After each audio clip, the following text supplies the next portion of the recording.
Assalamualaikum warahmatullahi wabarakatuh. Alhamdulillahi rabbil alamin. Wassalatu wassalamu ala asyrafil mursalin sayyidina wa nabiyyina Muhammadin bin Abdullah rasulil amin wa ala alihi wa ashabihi wa man tabi'ahum bi ihsan ila yaumiddin. Subhanaka la ilma lana illa ma 'allamtana innaka antal alimul hakim.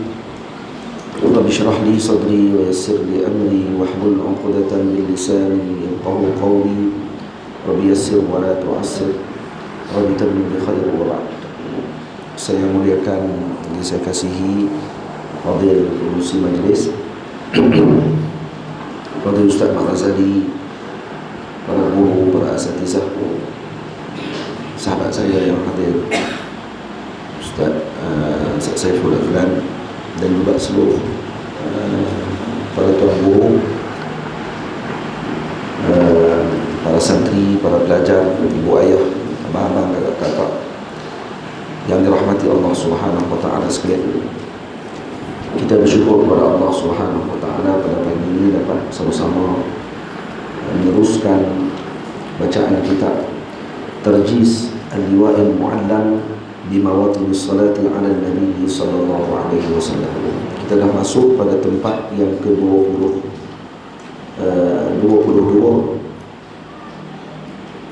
iaitu ialah ketika berada di Safa dan Marwah sewaktu bersa'i. Jadi di antara tempat yang disunatkan untuk berselawat kepada Nabi Muhammad sallallahu alaihi wasallam adalah ketika di Safa dan Marwah setelah melaksanakan tawaf. Jadi kata Al-Imam Qutbuddin Al-Khaidri rahimahullah, "I'lam anni lam ara ahadan min ashabina sarraha bi istiqbal as-salati 'ala an-nabi sallallahu alaihi wasallam fi hadzal mawtin." Kata beliau, saya tidak pernah melihat seorang pun di kalangan para ashab Syafi'iyah menjelaskan atau menyebutkan secara jelas sunnah berselawat ke atas junjungan besar Nabi kita Muhammad sallallahu alaihi wasallam pada Safa dan Marwah. Wala asyara ilaiha, dan tidak ada seorang pun yang mengisyaratkan ke arah tersebut. Jadi ini seolah memahamkan kepada kita bahawa beliau telah mutala'ah kebanyakan daripada tulisan dalam karangan para ashab Syafi'iyah. Dilihat pada bab ini tidak disebutkan. Dan kata beliau, wa yanbaghi an yuqala bi istihbabiha, sepatutnya disebutkan sunnah berselawat kepada Nabi ketika di Safa dan Marwah berdasarkan riwayat Al-Imam Ismail ibn Ishaq Al-Qadhi qala haddatsana Hudbah qala haddatsana Hammam ibn Yahya qala haddatsana Nafi'un anna ibn Umar radhiyallahu ta'ala anhuma kana yukabbiru 'ala as-safa thalatha yaqulu la ilaha illallah wahdahu la sharika lah lahul mulku wa lahul hamd wa huwa 'ala kulli syai'in qadir. Kata beliau, Sayyidina Abdullah bin Umar, seperti yang diriwayatkan oleh Sayyidina Al-Imam Nafi', kata beliau telah mengucapkan takbir di Safa sebanyak 3 kali. Allahu Akbar, Allahu Akbar, Allahu Akbar, la ilaha illallah wahdahu la syarika lah, lahul mulku wa lahul hamd wa huwa 'ala kulli syai'in qadir. Thumma yusalli 'ala Nabi sallallahu alaihi wasallam, kemudian berselawat kepada Nabi. Dan kemudian summa yad'u, kemudian berdoa, au yutilul qiyama wa du'a, ataupun bangun berdiri dengan lama dan berdoa. Summa yaf'alu 'ala al-marwati mithla dhalik, juga begitu dilakukan di Marwah. Dan ini yang sunnah dilakukan. Naik atas, ketika naik atas bukit Safa, kita sebut inna as-safa wal marwata min sya'airillah faman hajjal baita aw i'tamara fala junaha alaihi an yatawwafa bihima. Bacakan ayat tersebut, kemudian Allahu Akbar, Allahu Akbar, Allahu Akbar, la ilaha illallah wahdahu la syarika lah, lahul mulku wa lahul hamdu wa huwa 'ala kulli syai'in qadir. kemudian selawat Allahumma salli wa sallim wa barik ala sayyidina Muhammad, atau apa saja selawat, selawat tafrijiyah ke selawat apa terpulang. Kemudian berdoa, kemudian memanjangkan berdiri ataupun berdoa, ya, berdiri dan kemudian berdoa. Kemudian dilakukan yang sama juga di Marwah. Banyakkan di kalangan kita lalu pusing, dia buat macam maraton, naik atas turun, nak bagi yang penting habis 7 kali. Dimula di Safa, tamat di Marwah. Jadi itu yang penting habis. Jadi dia tak ambil sunnah ketika mana berjalan sampai di Bukit Safa berhenti. Banyak orang berhenti tapi tidak terlalu lama, karena kita ikut rombongan, bahkan kita kena raikan semua. Betul juga tu. Tapi jangan terlalu cepat, khususnya kepada mutawif ketika memimpin jemaah yang hadir. Pimpin sekali dengan doa pada setiap kali di atas bukit tersebut sepatutnya. Dan kemudian baru bergerak ke Marwah, patah balik ke Safa, kemudian di Marwah, kemudian patah balik di Safa. Dan di sini maknanya disunatkan berselawat kepada Nabi waktu di atas bukit Safa dan waktu di atas bukit Marwah. Itu maksudnya. Yang ini yang disebutkan oleh Al-Imam Al-Qaidri rahimahullah. Pada bait yang ke-89 muka surat 22, Al-Hafiz Qutbuddin Imam yang berjasa menakalkan pada kita faedahnya. Berselawat pada Nabi jangan lupa ketika berdiri di Safa dan Marwah. Marwah. Jadi di sini saya sebutkan Al-Hafiz Qutbuddin, imam yang berjasa, iaitu pengarang kepada Al-Liwa Al-Mu'allam. Kenapa? Karena beliau sendiri menyebutkan lam ara ahadan min ashabina sarraha bistihbabi as-salati ala Nabi sallallahu alaihi wasallam wala asyara ilaiha. Maksudnya seorang beliau yang mula menyebutkan pandangan tersebut. Mungkin para ulama Syafi'iyah dalam kitab-kitab mereka tidak menyebutkan secara jelas tapi meriwayatkan hadis tadi. Mungkin, tapi kata beliau tak. Lam ara, saya tak jumpa langsung isyarat tentang perkara tersebut. Maksud kalau diisyaratkan akan disebutkan hadis ni, riwayat ni di dalam kitab-kitab mereka, tetapi tidak diriwayatkan, maka beliau meriwayatkan perkara tersebut. Dan dalam Musnad Al-Bazzar, dalam Musnad Al-Bazzar daripada jalan Al-Imam Sya'bi an Wahb bin Al-Ajda' qala sami'tu Umar bin Al-Khattab radhiyallahu anhu yakhtubu an-nasa bi Makkah. Sayyidina Umar bin Al-Khattab berkhutbah di Makkah Al-Mukarramah dan mengatakan, "Idza qadima ar-rajulu minkum hajjan falyatuf bil baiti sab'a." Jika seorang datang ke Makkah menunaikan haji, maka tawaflah di Kaabah 7 kali tawaf. Falyusalli 'inda al-maqam rak'atain, kemudian menunaikan salat di maqam Ibrahim rak'atain. Al-maqam disebutnya 'inda al-maqam. Di al-maqam maknanya maqamul Ibrahim, alif lam lil ahd. Maksud difahami dengan al-maqam tadi adalah maqamul Ibrahim. Summa yastalimu al-hajar al-aswad, kemudian istilam hajar al-aswad. Kalau mampu menciumnya, ciumnya. Summa yabda'u bis-safa wa yaqumu 'alaiha, kemudian mulakan dengan Safa dan berdiri di atasnya. Wa yastaqbilul baita, dan menghadap ke arah Baitillah. Naik atas bukit Safa menghadap ke Baitillah, menghadap ke Kaabah. Fayukabbiru sab'a takbiratin, kemudian takbir 7 kali. Baina kulli takbiratain hamdulillah azza wa jalla wa sana'un alaihi wa salatun ala nabi sallallahu alaihi wasallam. Dan kemudian di antara 2 takbir ini Allahu Akbar. Maksud ini kalau dalam ikut Musnad Al-Bazzar, Sayyidina Umar radhiyallahu anhu menyuruh untuk setiap kali selepas takbir terus kita mengucapkan alhamdulillah, ataupun kita sebut la ilaha illallah wahdahu la syarika lah, lahul mulk wa lahul hamd wa huwa ala kulli syai'in qadir. Allahumma salli wa sallim wa barik ala sayyidina Muhammad wa ala alihi wa sahbihi ajma'in. Allahu akbar, Allahu akbar. Kemudian baca lagi doa. Ini pun dilaksanakan. Dan kemudian wa mas'alatun li nafsihi, kemudian minta pada dirinya apa yang dia nak doa. Wa 'alal marwati mislu zalik. Di marwah pun lakukan sedemikian. Dia ambil masa sikit lah. Ambil masa. Betul, orang kalau kali pertama pergi ke Makkah, ketika mana melaksanakan ibadah, dia akan sungguh-sungguh. Dia akan sungguh-sungguh buat. Dan dia anggap kata ni kali pertama dia datang dan mungkin lepas ni tak datang lah.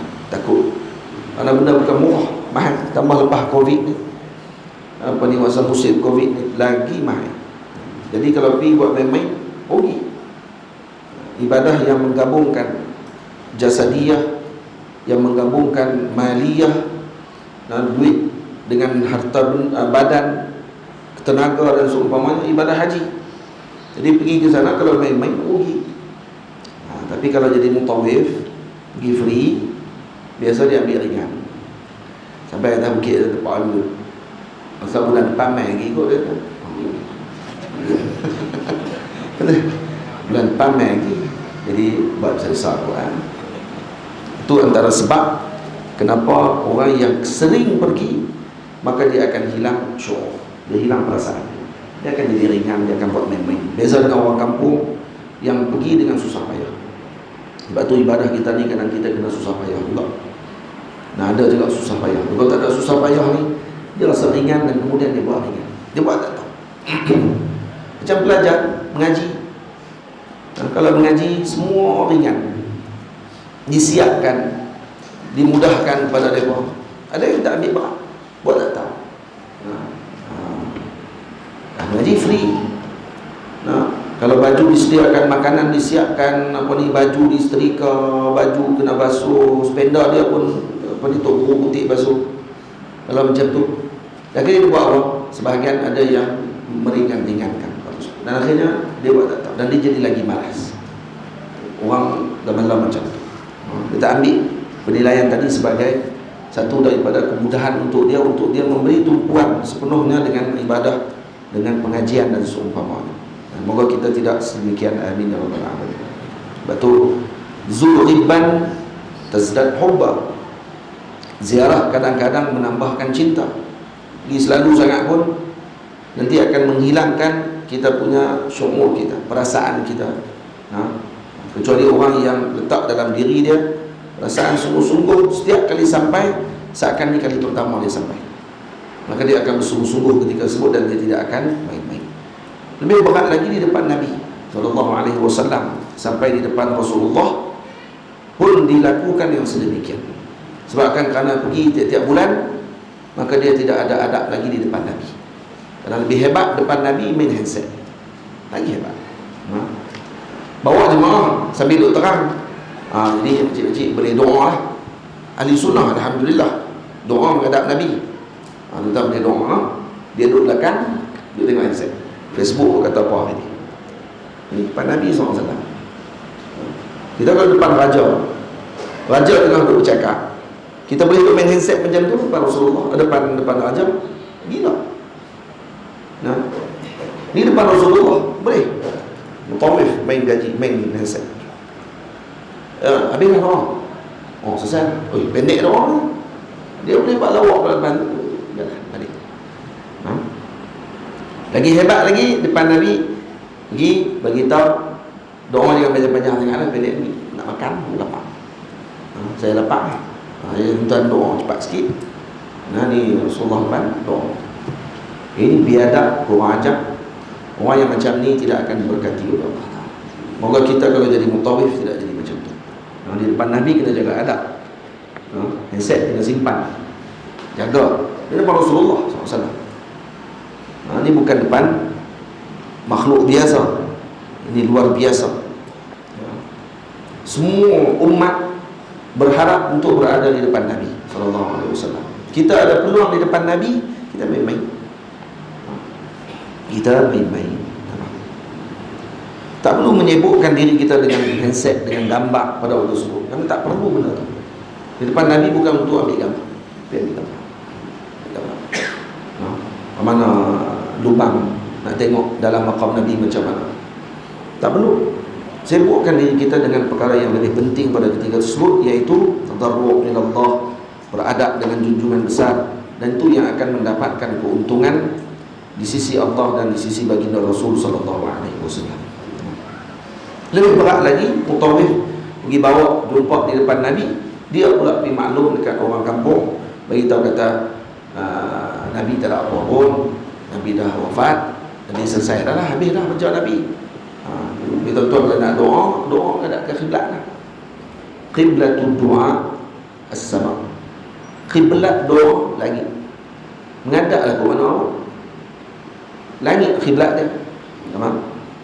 Bukti dia dalam hadis Nabi SAW yang Nabi SAW sebut tentang seorang lelaki asy'atha aghbar, yamuddu yadayhi ila as-sama. Orang yang datang, kepalanya rambutnya kusut masai, bajunya penuh dengan debu, kemudian dia mengangkat tangannya ke langit lalu berdoa, yamuddu yadayhi, dan kemudian ditanya bagaimana pakaiannya diambil, daripada makanannya diambil, macam mana, fa'ina yustajabulah, bagaimana diperkenankan doanya. Kalau makanan tidak halal, pakaian daripada benda yang haram, macam mana diperkenankan doa. Jadi itu cerita pasal doa. Cuma dalam hadis tadi Nabi SAW memaklumkan yamuddu yadayhi ila sama, maknanya dia menghadapkan tangannya ke arah langit, bermaksud qiblatus doa adalah as-sama. Bukan makna Allah di langit, Allah tidak bertempat, cuma kerana maqam ataupun makan al-ashraf, tempat yang mulia di atas, maka didoakan menghadap ke langit. Tiba-tiba depan Nabi dibuat macam tu. Tak, di depan Nabi menghadap ke arah Nabi SAW. Kerana Nabi lebih mulia daripada sama, Nabi lebih mulia daripada langit, maka menghadap ke arah Nabi ketika mana berdoa itu yang dituntut, seperti yang disebutkan oleh al-Imam dari Hijrah, al-Imam Malik radhiyallahu anhu, ketika ditanya oleh salah seorang khalifah di antara menghadap ke arah kiblat dengan menghadap ke arah junjungan besar, mana satu yang didahulukan ketika berdoa? Kata Imam Malik, menghadap ke arah seseorang yang membawa kamu kepada kiblat itu lebih aula. Dan kamu tak akan kena kiblat melainkan dengan junjungan besar Nabi kita Muhammad sallallahu alaihi wasallam, maka berdoa dengan menghadap ke arah baginda Rasul. Itu dijawab oleh al-Imam Malik, Imam Darul Hijrah, Amirul Mukminin fil hadis, ulama besar hadis, guru Imam Syafi'i, guru para masyayikh. Jadi takkan tak boleh terima lagi. Kita pula pandai-pandai, tak tahu malu depan Nabi menghadap ke kiblat. Tak perlu menghadap ke Nabi. Ini orang yang tak faham dan tak erti hatta kiblat bagi setiap Allahumma salli ala sayyidina Muhammad satu perkara. Kiblat solat Kaabah, kiblat doa langit, kiblat hati Nabi sallallahu alaihi wasallam. Kiblat hati kita adalah Nabi kita Muhammad sallallahu alaihi wasallam. Tempat ke-23 ialah ketika hari Arafah. Pada hari Arafah, bukan di Arafah, hari Arafah. Maknanya seorang tadi kalau dia tidak duduk pada Arafah sekalipun dan dia bertemu dengan hari Arafah, maka disunatkan baginya berdoa, bertahlil, bertalbiyah. Talbiyah orang yang doa haji lah, kalau dia di haji, beristighfar, tadarru', baca Al-Quran, melakukan ibadah, dan kemudian berselawat kepada junjungan besar Nabi SAW. Ini disebutkan oleh Al-Imam Nawawi dalam Syarah Muhazzab, iaitu dalam Majmu' pada kalam, pada ucapan beliau tentang Yaum Arafah. Cuba baca dalam matan dulu. Perbanyakkanlah berdoa wahai teman, di hari Arafah diberkati Tuhan. Bukalah doamu, ucapkan pujian pada Tuhan, selawat jangan lupakan. Jadi bukakan doa kita permulaan dengan mengucapkan pujian kepada Allah, at-tamjid wat-tahmid, kemudian berselawat kepada Nabi jangan dilupa. Ini seperti yang disebutkan oleh Al-Imam Muhyiddin An-Nawawi. Ini anjuran yang telah disebutkan Muhyiddin Nawawi, imam dan panutan. Imam Muhyiddin An-Nawawi rahimahullah menyebutkan perkara tersebut. Itu disebutkan, kata Imam Nawawi, as-sunnatu sunnah an yukthira minad du'a, iaitu dengan membanyakkan doa, wa tahlil, baca tahlil la ilaha illallah, wa talbiyah labbaik Allah, wal istighfar, beristighfar astaghfirullah, wa tadarru, tunduk patuh, tenang jiwa, qiraatil Quran, membaca Al-Quran. Fahadihi wazifatu hadzal yawm, ini berjalan hari tersebut. Ini adalah turutan tertib pada hari tersebut. Wala yuqassir fi dhalik, jangan dikurangkan daripada itu. Jangan sembang benda-benda yang tidak berfaedah pada hari Arafah, khususnya kepada yang berada di pada Arafah. Summa qala ba'dahu, kemudian disebut oleh Imam An-Nawawi, wa yustahabbu an yukarrira kulla du'ain thalatha, dan disunatkan doanya diulang 3 kali. Doanya diulang 3 kali.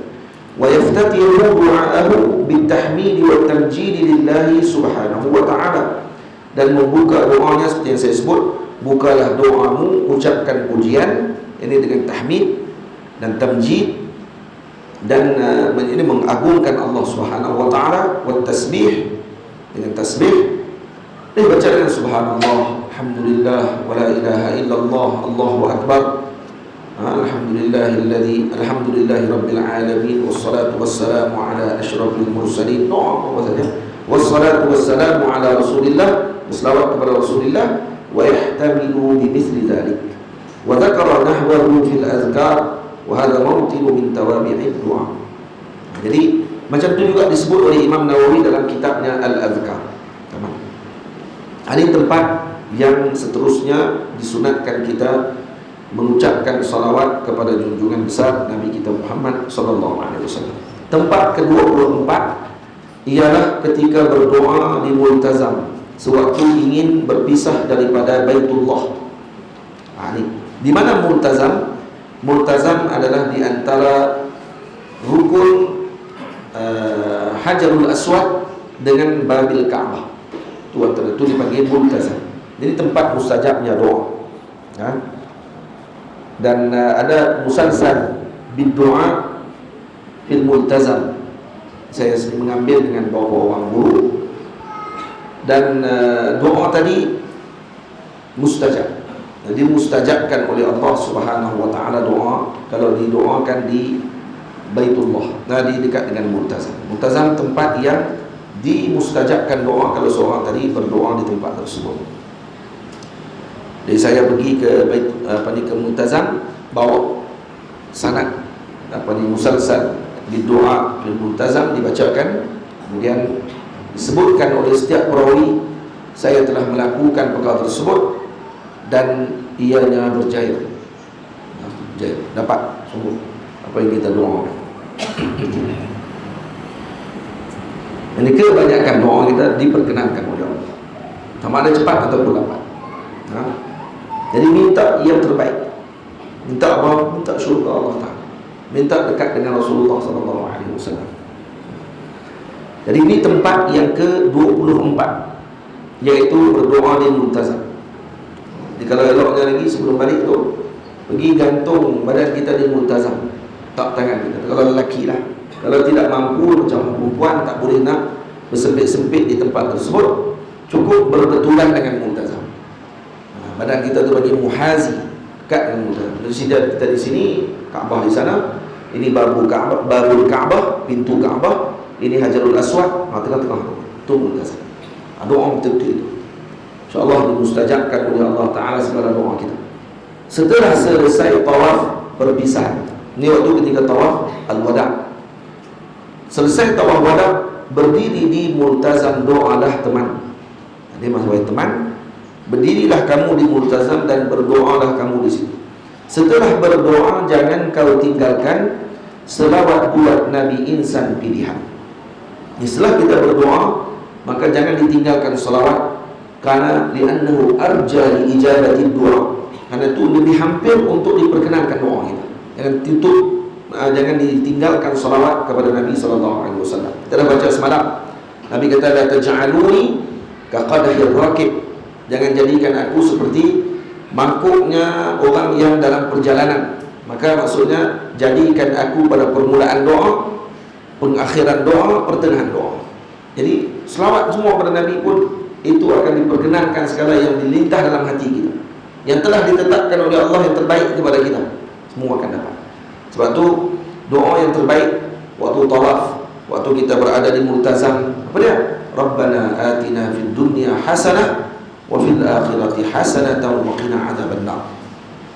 Rabbana atina fid dunya hasanah, sebut al-hasanah. Hasanatan maksudnya apa dia? Nakirah.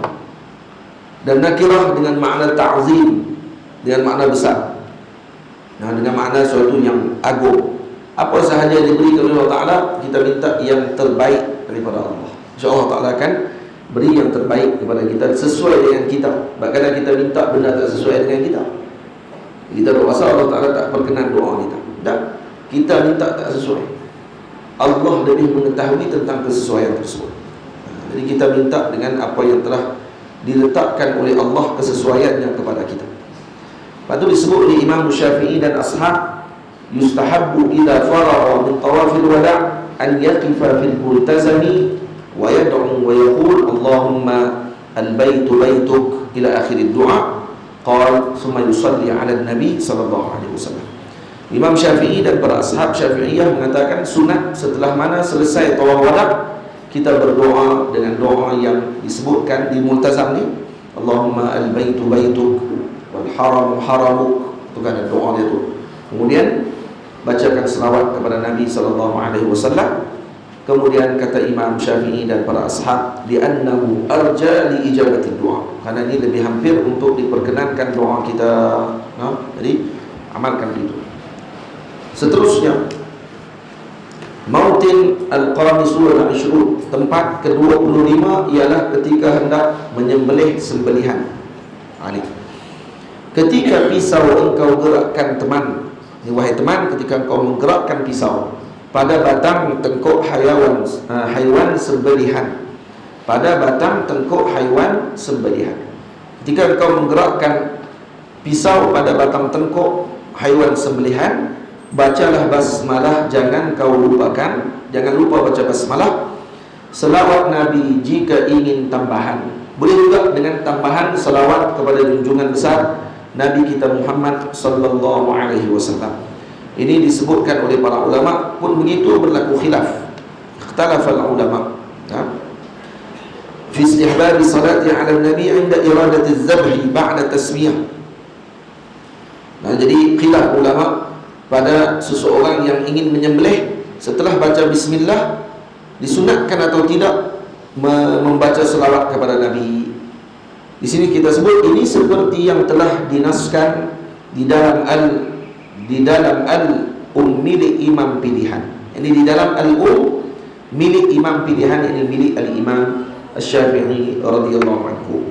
Jadi Imam Syafi'i berpandangan sunnah, istihbab mengucapkan salawat setelah mana membaca bismillah. Jadi contoh bismillah wassalatu ala rasulillah sallallahu alaihi wasallam, boleh.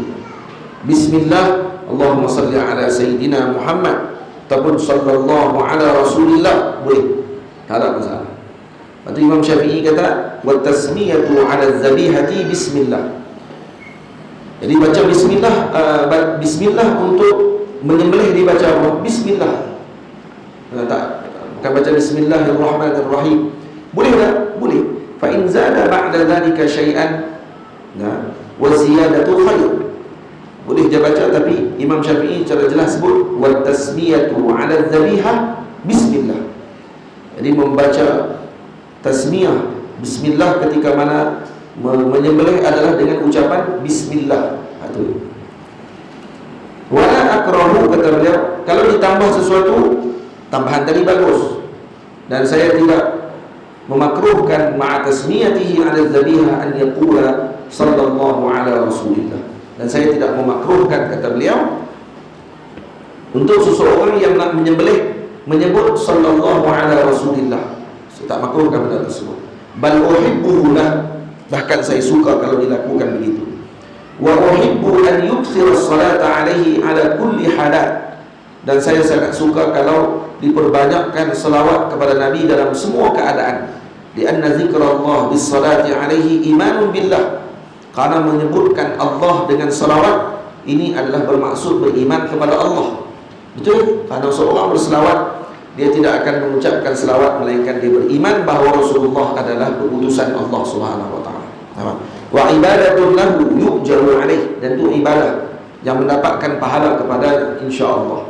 Man qalaha wa qad zakara Abdurrahman bin Auf, dan kemudian beliau menyebutkan pandangan Sayyidina Abdurrahman bin Auf annahu kana ma'an Nabi sallallahu alaihi wasallam fataqaddamahu an-nabiy sallallahu alaihi wasallam fatabi'ahu wa wajadahu Abdurrahman sajidan wa waqafa yantadhiruhu fa qala thumma rafa'a fa qala Abdurrahman laqad khashitu an yakuna Allah khabara ruhaka fi sujudik.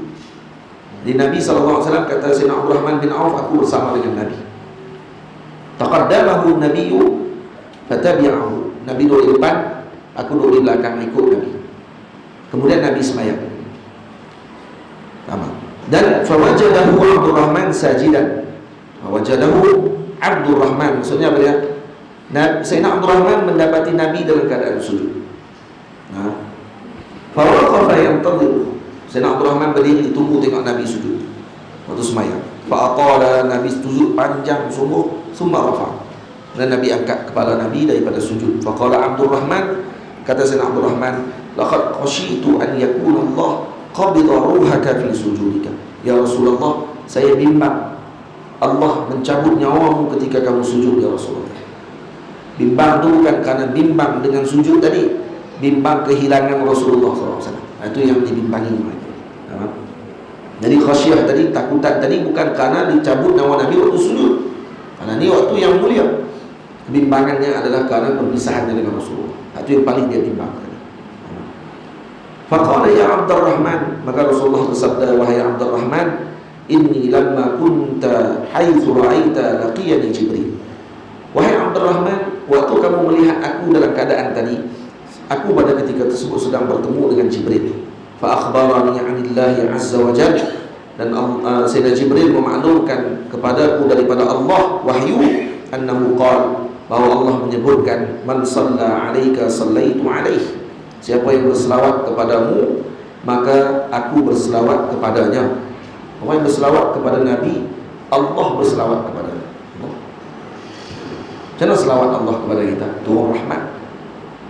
Boleh tak? Allah Ta'ala sebut, kita sebut Allahumma salli ala Sayyidina Muhammad, kemudian Allah Ta'ala sebut Allahumma salli alaihi.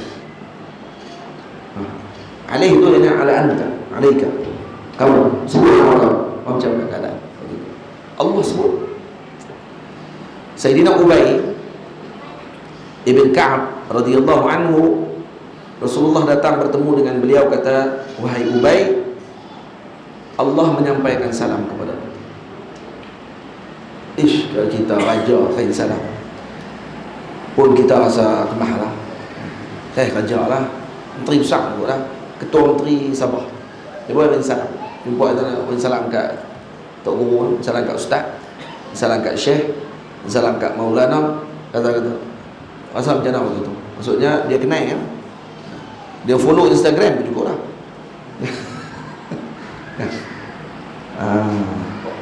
Ini Allah kain salam. Itu kita baca, antara orang yang Allah Ta'ala kirim salam kepada mereka Sayyidatina Khadijah Al-Kubra alaihi salam wa radhiyallahu anha.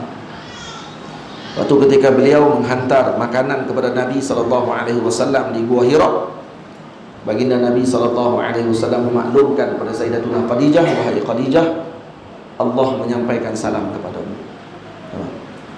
Sayyidina Jibril juga menyampaikan salam kepadamu. Sayyidina Jibril maklum kepada Nabi, nanti Khadijah akan datang, bagi tahu kepada dia Allah sampaikan salam kepada dia, dan aku juga sampaikan salam kepada dia. Sayyidina Aisyah dan Sayyidina Khadijah bila dengar yang tu, menangis beliau, lalu mengatakan Allahumma antas salam wa minkas salam. Itu yang kita baca waktu selepas sembahyang. Perkataan tersebut diucapkan oleh Sayyidatuna Khadijah radhiyallahu ta'ala anha wa alaiha salam. Lepas tu bila bertembung antara Sayyidatina Fatimah, Sayyidatina Aisyah dengan Sayyidatuna Khadijah. Sayyidatina Aisyah jealous dengan Sayyidatina Khadijah karena Nabi masih menyebut tentang Sayyidatina Khadijah. Syekh-syekh Sayyidatina Khadijah, Sayyidatina Khadijah. Nah, sembelih binatang, sembelihan tadi sebahagian sikit daging akan serah dekat fulanah. Nah, perempuan sekian, Nabi dah letak dalam bekah, bagi kepada fulanah. Sayyidatina Khadijah dan Sayyidatina Aisyah tanya, kenapa bagi dekat perempuan tu? Padahal dia kawan Sayyidatina Khadijah. Kawan saja. Dulu pernah kawan dengan Sayyidatina Khadijah, jadi bagi kat dia. InsyaAllah. Teringat semua waktu ketika mana salah seorang daripada saudari Sayyidatina Khadijah, adik Sayyidatina Khadijah, datang bagi salam kepada Nabi. Nabi bangun, terkejut. Bila masuk dia kata, lah ingat Khadijah tadi. Sayyidatina Khadijah tak ada dah, dah wafat. Tapi Nabi SAW kata ingat Sayyidatina Khadijah tadi, sebab suaranya sama persis Sayyidatina Khadijah. Jadi rasa tu jadi jealous. Sayyidatina Aisyah jadi jealous. Ni puan, biasalah. Perempuan ni jadi wali tinggi mana, terbang atas langit pun jealous dia tak boleh buat. Yang tu dia pun kena terima hakikat. Dia terbang lah jadi tok wali pun, tapi kadang-kadang dengan laki dia boleh perli kot dia. Nah, perli laki dia, kira perli beradak lah orang panggil. Tapi tok wali, perempuan tu wali, boleh jadi. Ini Sayyidatina Aisyah pernah perli Sayyidatina Fatimah. Kata Sayyidatina Aisyah, Rasulullah waktu berkahwin dengan aku, Rasulullah waktu berkahwin dengan aku ni anak dara, dia kata. Mak kamu janda, anak dara dengan janda mana lebih mulia? Sayyidatina Fatimah tak jawab, kalah pemujaan. Sedih dia, adik jumpa dengan Rasulullah. Sampai dekat dengan Nabi, Nabi tengok wajah Sayyidatina Aisyah, wajah Sayyidatina Fatimah Zahra sedih. Maka Sayyidina Rasul tanya, kenapa sedih? Tadi kerana tadi bila sembang dengan Sayyidatina Aisyah, Aisyah sebut sekian-sekian. Kata Sayyidina Rasul, betul yang dia sebut, betul. Nabi punya akhlak. Nabi tak paku pula dekat belakang. Ni orang panggil makan keliling, faham? Makan keliling ni, kawan ni kat belakang hentam, depan cakap baik. Nabi betul. Sayyidina Khadijah, Aisyah cakap tu betul. Tapi bagi tahu kat dia balik. Bagi tahu balik dekat Sayyidatina Aisyah, waktu Nabi kahwin dengan Sayyidatina Khadijah, Nabi anak teruna. Dan waktu kahwin dengan Sayyidatina Aisyah, Nabi sudah jadi duda. Teruna Aisyah, darahnya Aisyah dengan terunanya Nabi, mana lebih mulia? Teruna Nabi dengan darahnya Aisyah, mana lebih mulia?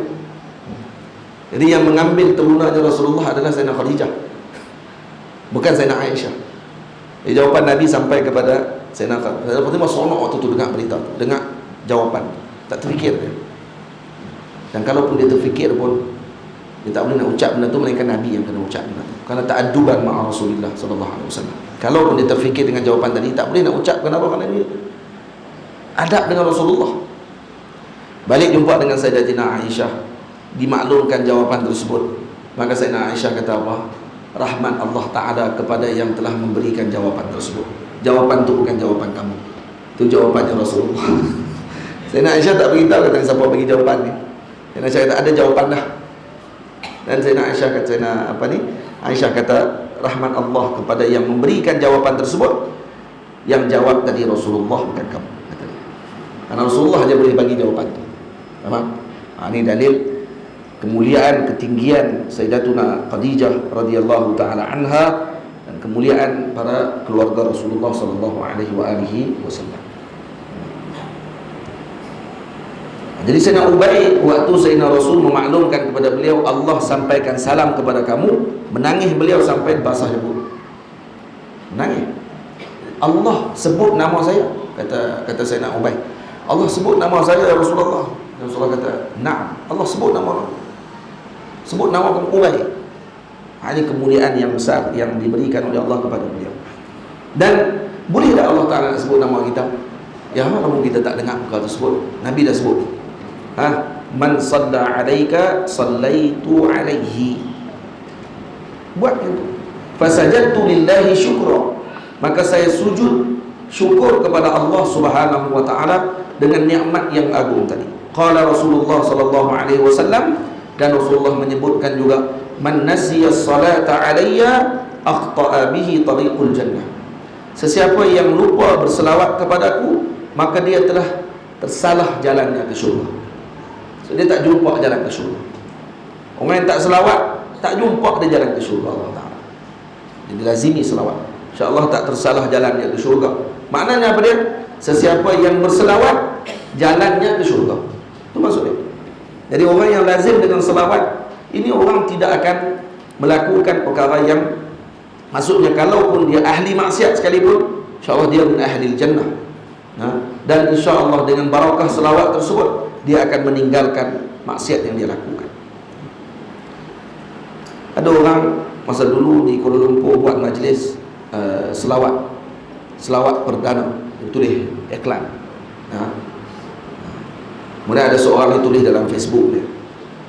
Dia rasa dia pandai dia tulis tu. Dia kata, asyik buat majlis selawat je, bila pula nak buat majlis zikir kepada Allah?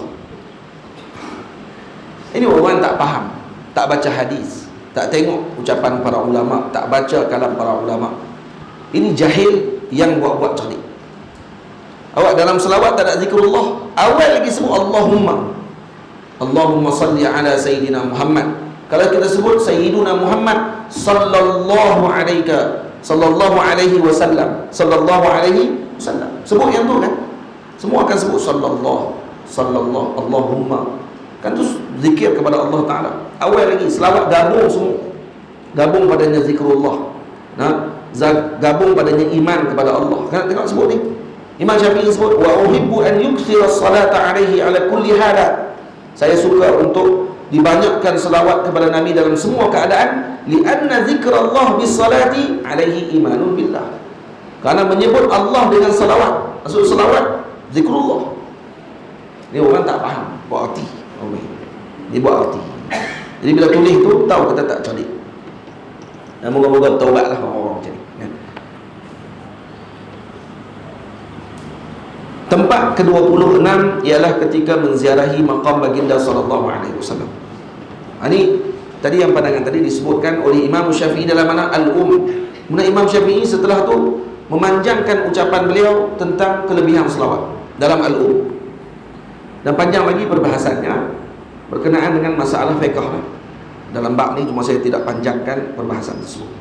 InsyaAllah dalam syarahannya nanti kalau kata diizinkan oleh Allah, kita akan sebutkan sekali perbahasan fiqhnya dalam masalah. Perbahasan fiqh macam mana? Contoh seperti seorang yang mengucapkan, ada boleh ke tidak mengucapkan Bismillahi wa Muhammadir Rasulullah sallallahu alaihi wasallam, wa Muhammadin Rasulillah sallallahu alaihi wasallam. Boleh tak sebut macam tu dalam waktu kita sembelih? Bismillah, dengan nama Allah dan nama Nabi Muhammad SAW. Boleh tak sembelih dengan sebutan tadi? Banyak ulama mengatakan bahawa ianya haram. Al-Imam Al-Ghazali radhiyallahu anhu mengatakan kalau disebut macam tu tidak dibenarkan. Tapi kalau sebut Bismillah wa Muhammadun Rasulullah sallallahu alaihi wasallam, boleh ke tidak? Boleh, kata dia. Apa beza dia? Itu kena tahu nahwu. Pergi mengaji nahwu tahu lah Imam Al-Ghazali sebut. Imam Al-Ghazali tak syarah dah. Imam Ghazali kata tadi waw tadi ataf. Bismillah wa Muhammadin Rasulillah atau Muhammadin Rasulullah. Yang tu kata beliau tak boleh. Kenapa? Karena ataf. Waw tadi ataf kepada Allah. Jar, ini pun jadi jar. Ma'tuf 'ala al-majrur, majrur. Tapi kalau Bismillah wa Muhammadur Rasulullah, waw jadi waw al-istinaf. Waw istinaf bukan waw ataf. Maksudnya dia ayat lain. Itu boleh dalam salah. Kemudian ada lagi takdir-takdir yang lain lah. Ditakdirkan pula yang lain pada. Jadi tak perlu saya sebutkan sini kalau panjang perbahasannya tentang masalah tersebut. Boleh tak sebut nama Nabi Musa, sebut nama Nabi Isa dan seumpamanya. Berlaku perbincangan di kalangan para ulama dalam kitab mazhab al-Imam Syafi'i radhiyallahu anhu. Tak perlu saya sebutkan karena masa mencemburui. Tempat ke-26 ialah ketika menziarahi maqam baginda Nabi SAW. Tempat ke-26 waktu menziarahi maqam baginda Rasul. Berselawat pada Nabi disunahkan bagi yang ingin ziarahi, perbanyakkan. Jadi orang berselawat kepada Nabi disunahkan kepada kita, khususnya lebih-lebih lagi kepada yang ingin menziarahi baginda Nabi SAW, maka perbanyakkanlah selawat tersebut. Jadi kita kalau dalam perjalanan turun kapal terbang di Jeddah menuju ke Madinah dulu, maka sebaiknya bagi kita untuk memperbanyakkan salawat kepada Nabi kita Muhammad, karena tempat ketika itu yang afdalnya adalah membanyakkan salawat kepada Rasulullah. Hadirkanlah perasaan dan harapan agar diterima ziarahmu, teman. Jangan baca lagi. Hadirkanlah perasaan dan harapan agar diterima ziarahmu, teman. Jika kau di Madinatul Munawwarah, kalau kau berada di Madinatul Munawwarah, jadikan salawat sebab basah lidah. Jadikan selawat tadi sebab untuk membasahkan lidah kita dengan banyak. Jadi banyakkan selawat kepada Nabi. Ini seperti yang disebut Al-Ashab. Lihat Azkar juga Syarah Al-Muhazzab. Jadi ini disebut oleh Ashabu Syafi'iyah. Kamu boleh lihat dalam Kitabul Azkar dan dalam kitab Syarah Muhazzab karangan Al-Imam An-Nawawi radhiyallahu anhu, kedua-dua kitab tersebut. Al-Azkar, kitab Azkar ni kitab yang sangat bagus untuk dibaca dan juga dipelajari. Dalamnya ada zikir-zikir, doa-doa yang diambil daripada hadis-hadis Nabi SAW yang diamalkan oleh para salafus soleh dan para alim ulama dan awliya yang terdahulu. Dan kata ulama, bi'idda washtadil azkar. Jual rumah, beli azkar. Kalau tak ada duit nak beli azkar, jual rumah pun kena beli azkar. Maksudnya azkar kena ada dalam rumah kita. Kata para ashab, yustahabbu liman qasada ziyarata qabri Rasulullah sallallahu alaihi wasallam an yukthira min as-salati was-salami alaihi 'inda wusulihi ila al-Madinatil Syarifah. Jadi orang yang nak qasad ziarah Nabi sallallahu alaihi wasallam, yang di sini sebut ziarah qabri Rasulullah. Benar-benar makruf.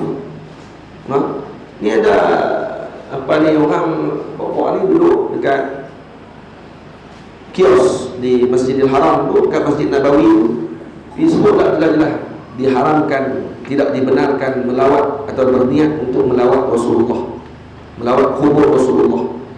Yang dianjurkan kita adalah melawat Raudhah. Asal nak tergelak pula, dia rupanya orang letak otak kat lutut. Macam mana kamu boleh tahu Raudhah tadi kalau tak kerana Rasulullah? Mana kamu ni punya kecintaan kamu ni, hati kamu ni macam mana dengan Rasulullah?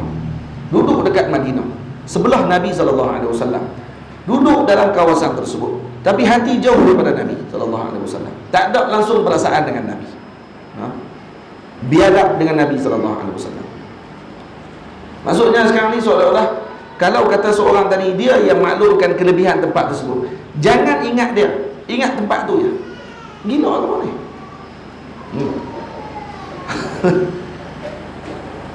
Dia serupa dengan menteri buat bangunan siap elok dah, semua pi bangunan tu, tapi jangan ingat menteri tu, ingat dia yang buat. Tak masuk. KLCC contohnya Tun yang luluskan, bukan dia yang lebih dekat batal tu, dia luluskan Tun. Tapi pi ke sana jangan cerita pasal sejarah tu, jangan cerita pasal Tun, cerita pasal KLCC cukup. KLCC ni Masya Allah, tabarakallah, jatuh nombor 2 dah tadi di Malaysia, sebab ada bangunan satu lagi akan siap. Lalu cerita. Siapa dia yang luluskan projek buat ni ya? Tak tahu. Jangan tanya. Oh, kok mana? Dia orang tu pergi ke Madinah, lawat Raudhah ya. Raudhah ada kelebihan. Siapa yang habaq kelebihan tu, wahai si bebal, jangan beritahu. Rasulullah lah beritahu. Baik, kami nak lawat Rasulullah. Baik, ada tak hadis lawat Rasulullah? Man zarani fi qabri wajabat lahu syafa'ati. Hada hadis dhaif, kata dia. Dhaif. La anta dhaif. Dhaif fi aqli. Ya ukhay. akal dhaif, akal masya-Allah. Haji, saya pun heran dengan orang macam ni. Boleh duduk dalam tulis pula hayat fatwa. Macam mana boleh jadi ahli majlis fatwa? Macam mana boleh keluar fatwa macam ni? Fatwa haji boleh jadi majlis fatwa. Duduk tapi jadi macam tu. Kita tak akan tahu kelebihan Madinah, kita tak akan tahu kelebihan Makkah, kita tak akan tahu kelebihan Rawdah, dan kita tak akan pernah tahu semua benda tadi kalau bukan kerana Sayyidil Wujud Nabi kita Muhammad SAW. Jangan boleh nafikan semua benda. Patut hak tu dulu kena jadi tujuan. Tengok para ulama dulu sebut macam mana. Tutup mata mereka dengan para ashab Syafi'iyah, ashab Malikiyah, ashab Hanafiyah, ashab Hanabilah. Yang Hanabilah, yang Hanabilah betul. Bukan Hanabilah jalan kiri. Hanabilah ada dua. Hanabilah memang ulama akan sebut ni. Hanabilah, ini Hanabilah yang betul. Satu lagi Hanabilah dengan Hanabilah Mujassimah. Hanabilah dia akan letak di belakang letak di belakang. Dia tak ada ulama sebut Syafi'iyah Mujassimah, tak ada. Hanabilah dia ada. Ni kelebihan Hanabilah. Bukan kelebihan tu. Ada Hanabilah dia letak dah siap. Hanabilah dia ada dua. Ini Hanabilah yang betul. Seperti guru kami yang mulia Maulana Syekh Said Muhammad Said Hambali, hafizahullah taala, guru besar mazhab Hambali di Masjid Al-Azhar Al-Syarif. Dia Syekh Hanabilah di Masjid Al-Azhar. Syekh Muhammad Said Hambali, saya mengaji dengan beliau usul fiqh, mantiq, dan juga akidah, tasawuf, ada mengaji dengan beliau. Dan Allahumma salli ala sayyidina Muhammad. Hanabilah satu lagi Hanabilah Al-Mujassimah. Ini yang puak Mujassim dan mengaku Hanabilah. Dan kata para masyayikh, Syekh Abdullah Siddiq Al-Umari kata, Malikiyah, mazhab Maliki, antara kelebihan mazhab Maliki, tidak ada seorang pun di kalangan pemuka mazhab Maliki, pemuka alim besar mazhab Maliki. Kalau lekeh-lekeh duk mengaku Maliki tapi dia jadi Wahabi, itu tak masuk tu. Seperti apa? Ni pemuka mazhab Maliki, tidak ada seorang di kalangan mereka yang mujassim. Semua mereka Asy'ariyah. Semua Asy'ariyah. Ni dalam manaqib Malikiyah. Malikiyah dia punya kelebihan dia yang Allah Taala bagi. Tak ada seorang pemuka di dalam mazhab Maliki dalam manaqib mereka melainkan yang menjadi akidah mereka munharifah. Akidah mereka terpalik dengan perkara-perkara yang tak baik. Tak. Semua mereka adalah Asy'ariyah Malikiyah. Ini kelebihan Malikiyah antara manaqibnya, dan ini dibanggakan oleh para ulama Maliki. Mazhab kita Syafi'i ada di kalangan ulama kita mazhab Syafi'i yang akidahnya Mu'tazili, ada sebahagian kecil sikit sangatlah, tak ramai. Dan Hanafiyah kebanyakan mereka Maturidi, kebanyakan daripada mereka Maturidi.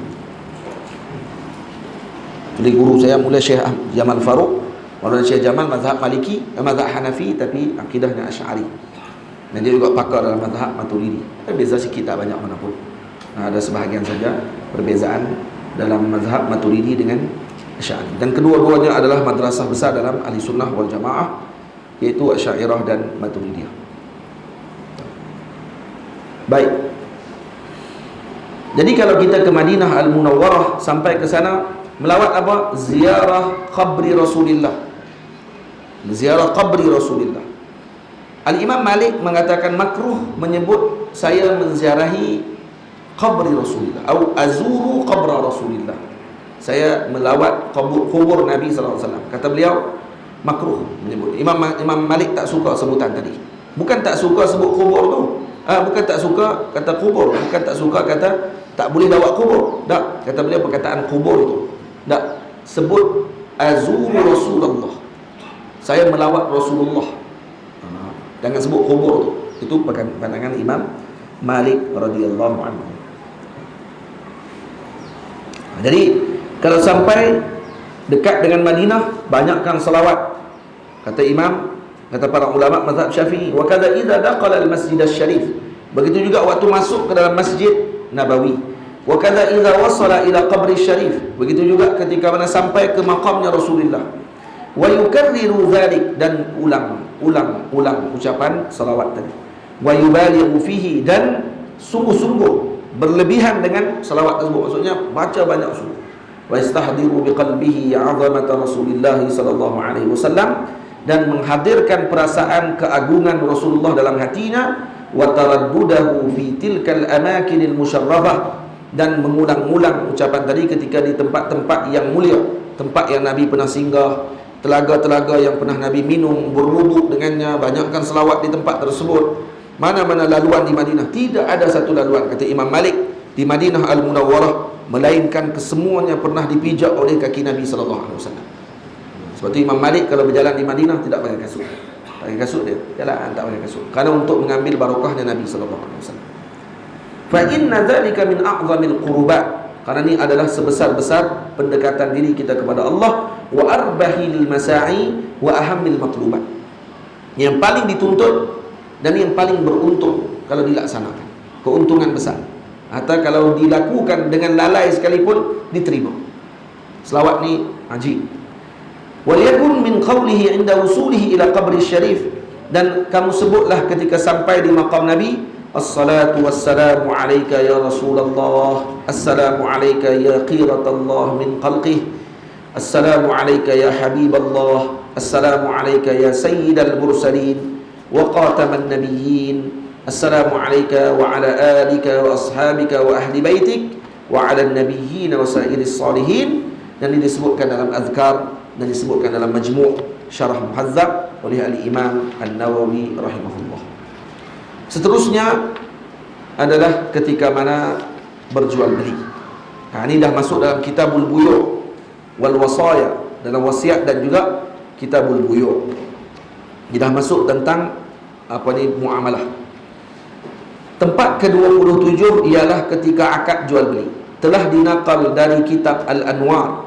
Al-Anwar karangan Al-Imam Al-Ardabili. Imam Ardabili. Al-Anwar li'amalil abrar. Ini kitab ni pernah dipelajari di Al-Azhar satu ketika dulu, sekarang tak dibaca lagi. Hasyiahnya ada hasyiah Al-Imam Al-Qummasra. Al-Imam Al-Qummasra ada karang hasyiah bagi Al-Anwar. Antara yang mempelajari kitab Anwar di Al-Azhar sempat pada zaman dulu Syekh, guru kami yang mulia Maulana Syekh Abdul Aziz Syahawi hafizahullah ta'ala. Beliau sempat membaca Al-Anwar kepada guru beliau Syekh Abdul Hamid Asy-Syahawi, datuk saudara beliau. Karangan telah dinaqal dari kitab Al-Anwar karangan Al-Ardabili, imam besar. Dalam kitab Al-Imam Al-Ardabili dalam Al-Anwar disebutkan tentang perkara ini. Apa dia? Jika pembeli menyelangi akadnya, sebut nama Allah selawat Rasulnya. Jadi ketika mana pembeli menyelangi akadnya dengan menyebut nama Nabi SAW. Contoh dalam kitab Al-Anwar sebut, kalau mushtari, pembeli kata bismillah walhamdulillah wassalatu ala rasulillah qabiltul bay'ah, saya terima pembelian ni. Sahha, kata Imam Ardabili, sah. Tidak dikira sebagai suatu yang memanjangkan akad tersebut, tak dikira sebagai memutuskan akad, tak dikira. Dan kata beliau lagi, li'annal mudirra taqallulu ma laysa min masalihil aqdi, yang menjadi mudarat kalau diselangi di antara saya menjual, katanya. Saya menjual, bi'tuka hadha, ini kita beli barang, kereta besar, bi'tuka hadhihi sayyarah, maka kita pun sebut alhamdulillah wassalat bismillah alhamdulillah wassalatu ala rasulillah sallallahu alaihi wasallam qabiltul bay'. Baik, kan selang panjang tu, dikira selang panjang ke? La yadur, tidak mudarat dan tu diterima. Wala min, dan yang menjadi masalah kalau menyelangi di antara akad jual dengan beli, akad jual dengan terima, dengan sesuatu yang bukan daripada maslahah jual beli, dan mengucapkan bismillah, alhamdulillah, selawat kepada Nabi, ini adalah termasuk maslahatil bay', untuk barakah. Tamam? Jadi boleh, tak ada masalah. Maka di sini kata ulama, sunnah ketika akad jual beli kita selanginya dengan membaca salawat kepada Nabi Muhammad SAW dan menyebut nama Allah Subhanahu wa taala. Jika pembeli menyelangi akadnya, sebut nama Allah selawat Rasulnya. Tidak mudarat akan pembeliannya kerana ia masuk dalam sunnah jual. tak mudarat pembelian tersebut karena ia termasuk dalam sunnahnya. Tamam. Dan kemudian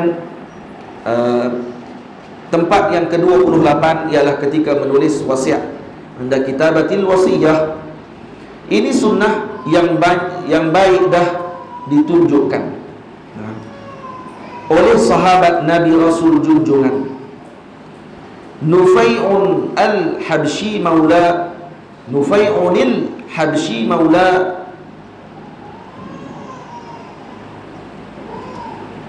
ini maulanya junjungan ni sebetulnya Nufai'un al-Habsyi maulanya junjungan. Boleh maulanya junjungan pun boleh juga. Nufai'un al-Habsyi maulanya junjungan Abu Bakrah, kunyah yang dah diberikan. Wasiatnya ditulis tak ketinggalan, syahadah dan salawat Rasul pilihan. Ini yang disebutkan Ibnu Sayrafi, guru kepada Qutbuddin Al-Khaidri. Al-Imam Alauddin As-Sayrafi, Ibnu Sayrafi radhiyallahu ta'ala anhu dalam sebahagian tulisannya, dan dia guru kepada Al-Imam Khaidri, Qutbuddin Khaidri, pengarang Al-Liwa'ul Mu'allam.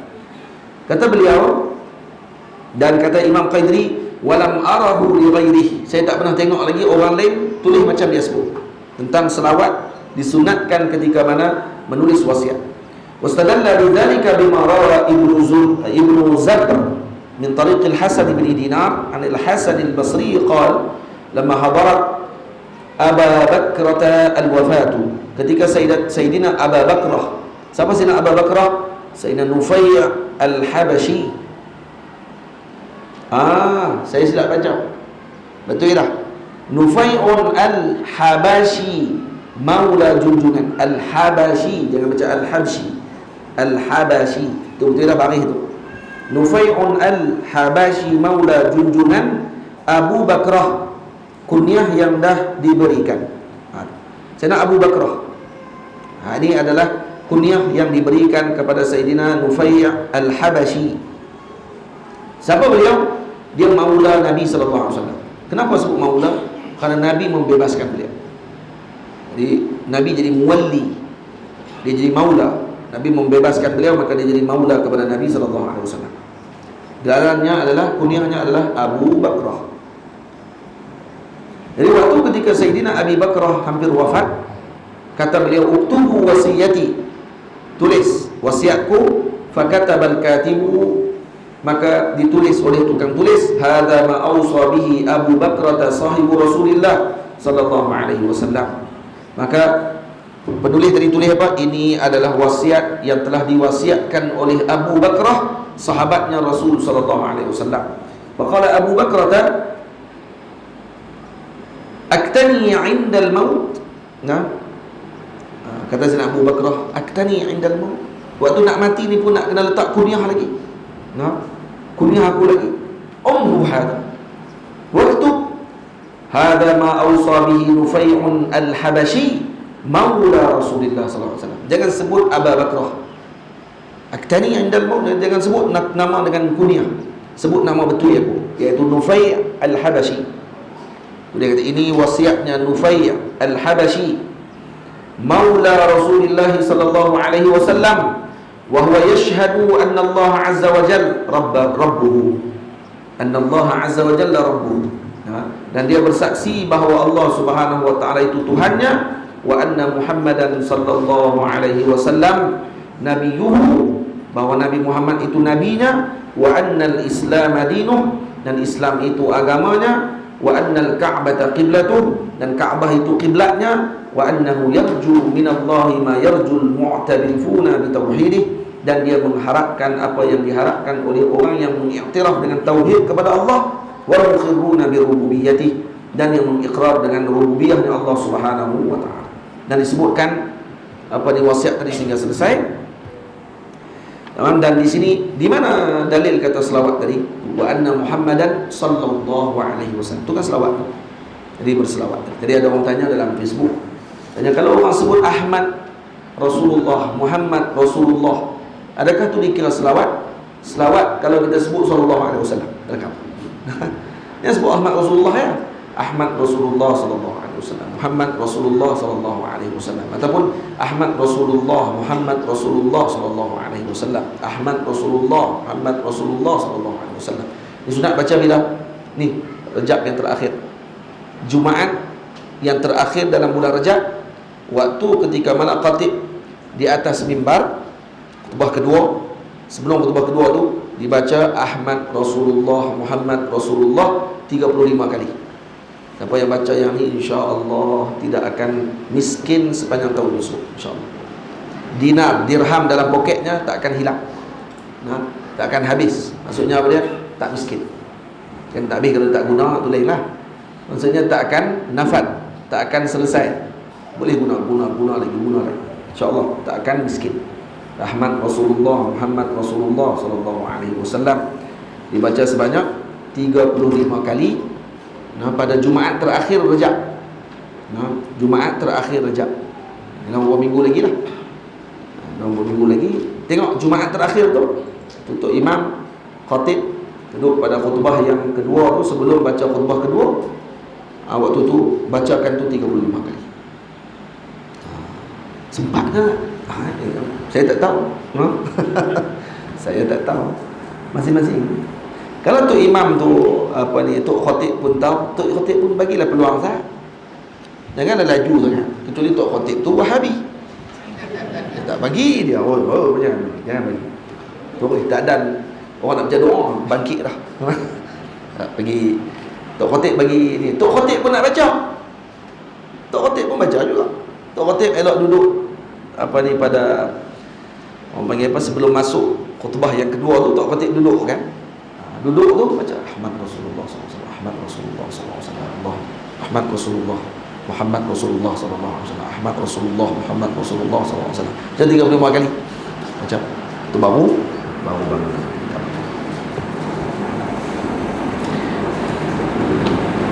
Baik, tempat ke-29 ialah ketika mengucapkan khutbah sewaktu meminang dan sewaktu akad nikah. Ini dikhususkan lagi di dalam bab nikah. Di dalam bab nikah. Dan masuk kitabun nikah. Meminang dan akad jangan ditinggalkan, ucapan pujian syukur pada Tuhan. Jadi waktu ketika meminang, waktu ketika mengakad nikah, ini akad inda khitbah fil nikah wa inda khutbah fil aqd. Jadi waktu ketika nak meminang, sunat juga kita mulakan ucapan kita dengan salawat. Dan juga waktu ketika nak khutbah, waktu akad juga sunat kita mengucapkan salawat.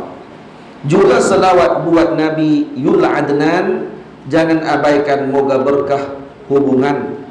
Jangan diabaikan membaca salawat kepada junjungan besar Nabi kita Muhammad sallallahu alaihi wasallam, dan moga akan berkat hubungan tersebut. Berselawatlah pada Nabi perkasa, diberkati pada hidupmu sentiasa. Selawatlah kita kepada Nabi kita Muhammad, maka akan diberkati oleh Allah Subhanahu wa taala. Dan ini disebutkan oleh ashab Asy-Syafi'iyah seperti yang disebutkan oleh Al-Imam Al-Mawardi dalam Al-Hawil Kabir, dan juga dalam Al-Bayan karangan Al-Imam Al-Imrani Al-Yamani rahimahullah. Sebab itu kata disebut dalam ashab, yustahabbu liman qatala imra'atan an yuqaddima baina yaday khitbatihi khutbatan. Disunatkan seseorang yang nak meminang seorang perempuan memulakan dengan ucapan khutbahnya, fayahmadallaha ta'ala, ucap alhamdulillah, wa yusniya alaihi, dan ucapkan sana ala Allah, puji Allah, wa yusalli ala nabi sallallahu alaihi wasallam, dan mengucapkan selawat kepada Nabi sallallahu alaihi wasallam.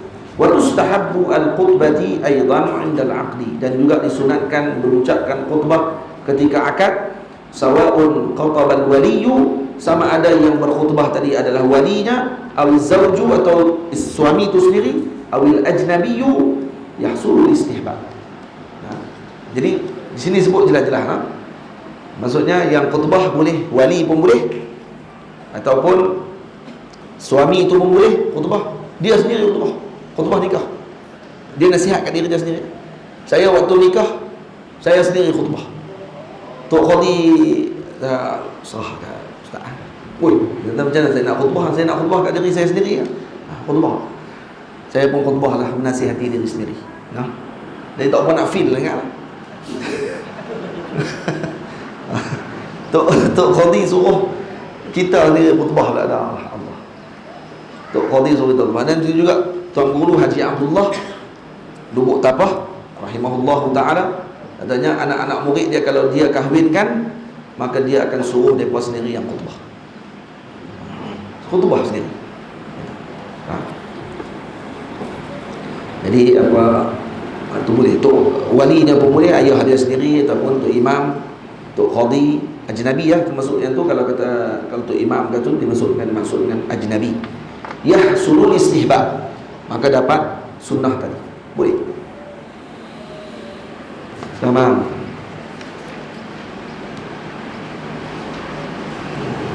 Kalau wali sebut kata ashab Syafi'iyah, law qala al-wali, kalau seorang wali kepada anaknya tadi untuk dia kahwinkan, ataupun dia wali lah, wali tak mestinya tu anak dia, cucu dia. Alhamdulillah wassalatu ala Rasulillah sallallahu alaihi wasallam. Zawajtu minka. Faqala az-zawj, sudah aku kahwinkan pada kamu. Maka suami tadi pun jawab, alhamdulillah wassalatu ala Rasulillah sallallahu alaihi wasallam, qabiltu. Boleh tak? Adakah dikira terputus mualah di antara akad dengan terima? Macam tadi jual beli tadi, boleh kan? Ayat ni berlaku khilaf. Hal yasihhu nikah am la? Fihi wajhan. Ada dua wajah. Pandangan pertama, la, tak boleh, tak sah. Kenapa? Li'annahu takhallala bainal ijabi wal qabul ma laysa minal 'aqdi. Karena terselang di antara ijab dengan qabul yang bukan daripada akad. Hadza ma sahahu al-Mawardi wa qala innahu zahiru min naqli ashabina kullihim. Imam Mawardi kata tak sah. Yang ini disebutkan, kata ini dinaqalkan oleh para ashab kita seluruhnya. Wa tsani wa huwa sahih. Pandangan kedua yang betul. As-sahih, sahih maknanya apa dia? Muqabil sahih, dhaif. Itu istilah dalam mazhab kita Syafi'i, sahih dengan makna muqabilnya dhaif. As-sahih itu yang kuat. Pandangan kedua kata sihah, sah. Li'anna al-mutakhallila min masalihil 'aqdi wa muqaddimatil qabul fala yaqta'ul muwalata bainahuma. Nah, maka itu dikira sebagai termasuk maslahatil ijab wal qabul. Masuk maslahah, maka tak ada masalah, boleh. Jadi kalau tu qadi kata aku nikahkan nikah, aku kahwinkan akan nikah dengan fulanah binti fulan, kata dengan mas kawinnya mahar sekian, kita alhamdulillah wassalatu wassalamu ala Rasulillah sallallahu alaihi wasallam, saya terima nikahnya, kata tu qadi tu buat gelabah pula, tak sah. Masalah dia buat gelabah apa? Dia poin panjang lah ni. Apa? Terima tu ya. Alhamdulillah wassalatu wassalamu. Tak payahlah bagi ceramah waktu tu. Cukup alhamdulillah. Bismillah, alhamdulillah wassalatu wassalamu ala Rasulillah sallallahu alaihi wasallam. Saya terima nikahnya fulana binti fulan dengan mas kawinnya kata. Cara macam yakin tu. Terima. Ada kat belakang tadi dengan bahaya. Kal iqamati baina salatayn jam'i wa nasaba al-Mawardi hadha al-qawl ila Syekh Abi Hamid faqat wa qatta'ahu fihi. Jadi ini dibahasan dalam mazhab fikih lah, dalam masalah fikih. Baik. Kemudian tempat yang seterusnya, minta maaf, tak baca habis lagi. Boleh? Habis ya? Habis dah. Habis. Tempat yang ke-30 ialah ketika berfatwa dan menulis fatwa. Ini tempat ketika ke-30. Ini dah masuk dalam Kitabul Qadha wal Futiyah. Kitabul Qadha wal Futiyah. Jadi permulaan kitab Al-Imam menyusun dalam kitab fiqh. Disusun ikut mula daripada bab permulaan solat sampai kepada Kitabul Qadha. Kemudian nanti akan masuk fasal kedua. Fasal kedua nanti, tapi di sini saya tak sebutkan fasal-fasal. Saya sebut tempat-tempatnya saja. Nanti baru akan masuk pada bahagian yang lain. Cuma yang ni pengakhiran kepada penyusunan Al-Imam Qaidri dalam Kitabu dalam susunan kitab fiqh. Jadi tempat ke-30 ialah ketika berfatwa dan menulis fatwa. Imam Nawawi imam sangat Imam Nawawi imam sangat berjasa. Atau kalau nak baca kitab ni, baca macam saya baca. Oh betul. Dan kemudian kalau tak ingat juga cara baca macam mana, baca dengan Bahar Rajas. Bahar Rajas apa dia? Macam apa ni, bacaan matan Kharidah Bahiyah, matan Aqidatul Awam. Itu bacaan dia sama macam tu. Imam Nawawi imam sangat berjasa. Jangan lebih tambah Imam An-Nawawi imam, tadi tak benar. Boleh, tapi kena buang sangat tu. Kalau buat Imam An-Nawawi imam yang berjasa, boleh. Tapi jangan duk pandai-pandai tukar ni kitab saya ni. Pandai-pandai tukar lah. Tak sedap lagi jadi Ustaz. Sedap buat kitab sendiri. Imam Nawawi imam sangat berjasa, dah menyebut sunnah ketika berfatwa. Imam Nawawi menyebutkan sunnah ketika mana berfatwa, mohon perlindungan dengan Maha Esa. Ini orang yang nak berfatwa. Kalau dia nak berfatwa, maka disunatkan bagi dia pada pertamanya mengucapkan a'udzubillahi minasyaitonirrajim. Kemudian daripada mohon perlindungan dengan Maha Esa dari syaitan yang tak henti nak menggoda. Jadi baca isti'azah. Dengan baca isti'azah. Baca a'udzubillahi minasyaitonirrajim. Kemudian apa dia? Setelahnya bacalah nama Tuhannya. Itu baca bismillah. Memujinya serta selawat tak lupa. Kemudian memuji Allah Ta'ala. Kemudian mengucapkan salawat kepada Nabi SAW. Menyebut hauqalah dan bacalah doa surah Taha mula ayat 25. Ini susunan macam mana nak berfatwa. Tanya kalau orang tanya fatwa kepada kita dan kita nak keluarkan fatwa, kalau orang ahli fatwa lah. Kalau kita bukan ahli fatwa, buat belagak lah. Ni kalau ahli majlis fatwa maksudnya, dia nak keluarkan fatwa contoh dalam majlis fatwa. Maka kata beliau, a'udzubillahi minasyaitonirrajim, bismillahirrahmanirrahim, alhamdulillahirabbil alamin, wassalatu wassalamu ala rasulillah wa ala alihi wa sahbihi ajma'in, la haula wa la quwwata illa billahil aliyyil azim. Tu hauqalah. Dan kemudian baca rabbi shrah li sadri wa yassir li amri wahlul 'uqdatam min lisani yafqahu qawli. Kemudian barulah bacakan fatwa tersebut, baru bagi fatwa. Summa qala, ini disebut oleh Imam Nawawi dalam mana? Dalam Rawdah.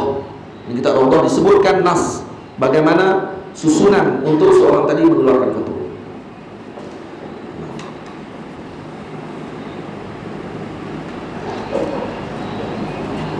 Boleh? Dan seterusnya tempat ke-31 ialah ketika di awal dan di akhir hari. Ini dah masuk fasal kedua. Fasal yang kedua. Kita punya majlis yang kedua kan? Mana Ustaz? Sudah setengah dulu kan? Tapi sudah saya jangan lambat tadi. Tahu? Sampai ke 2 jam? Ya 2 jam. Tadi kereta Ustaz terus rosak tadi.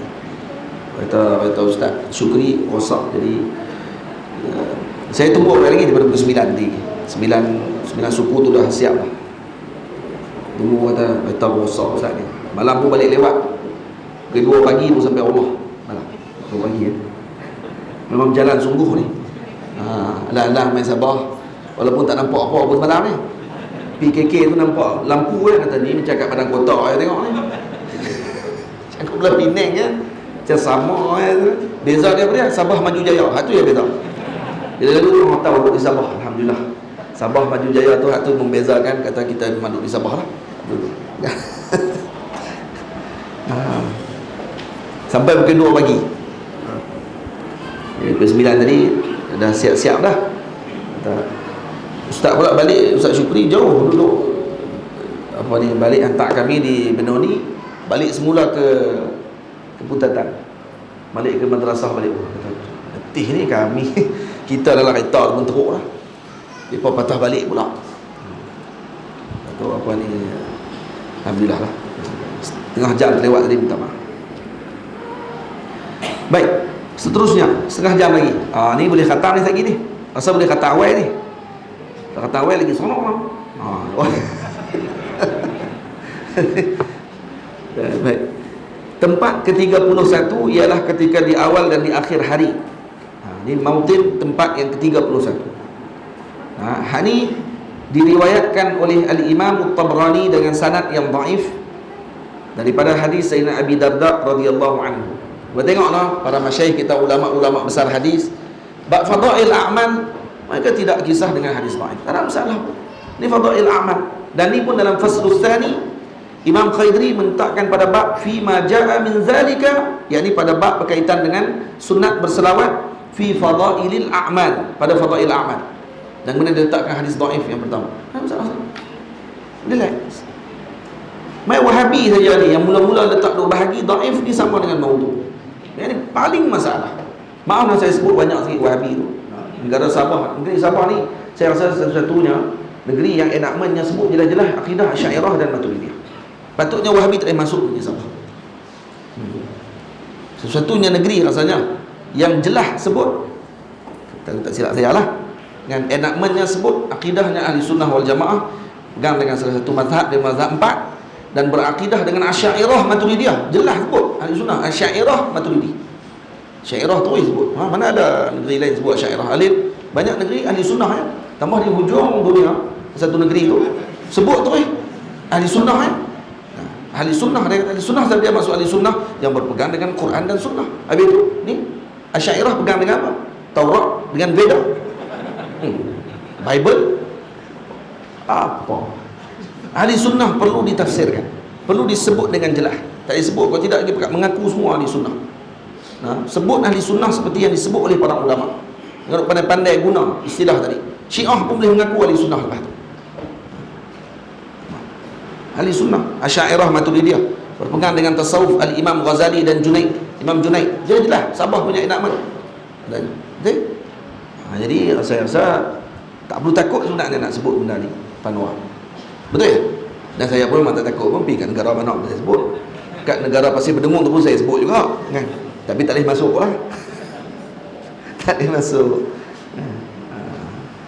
2-3 kali dah nak kena tangkap kan? Okey, sebut yang tu ya.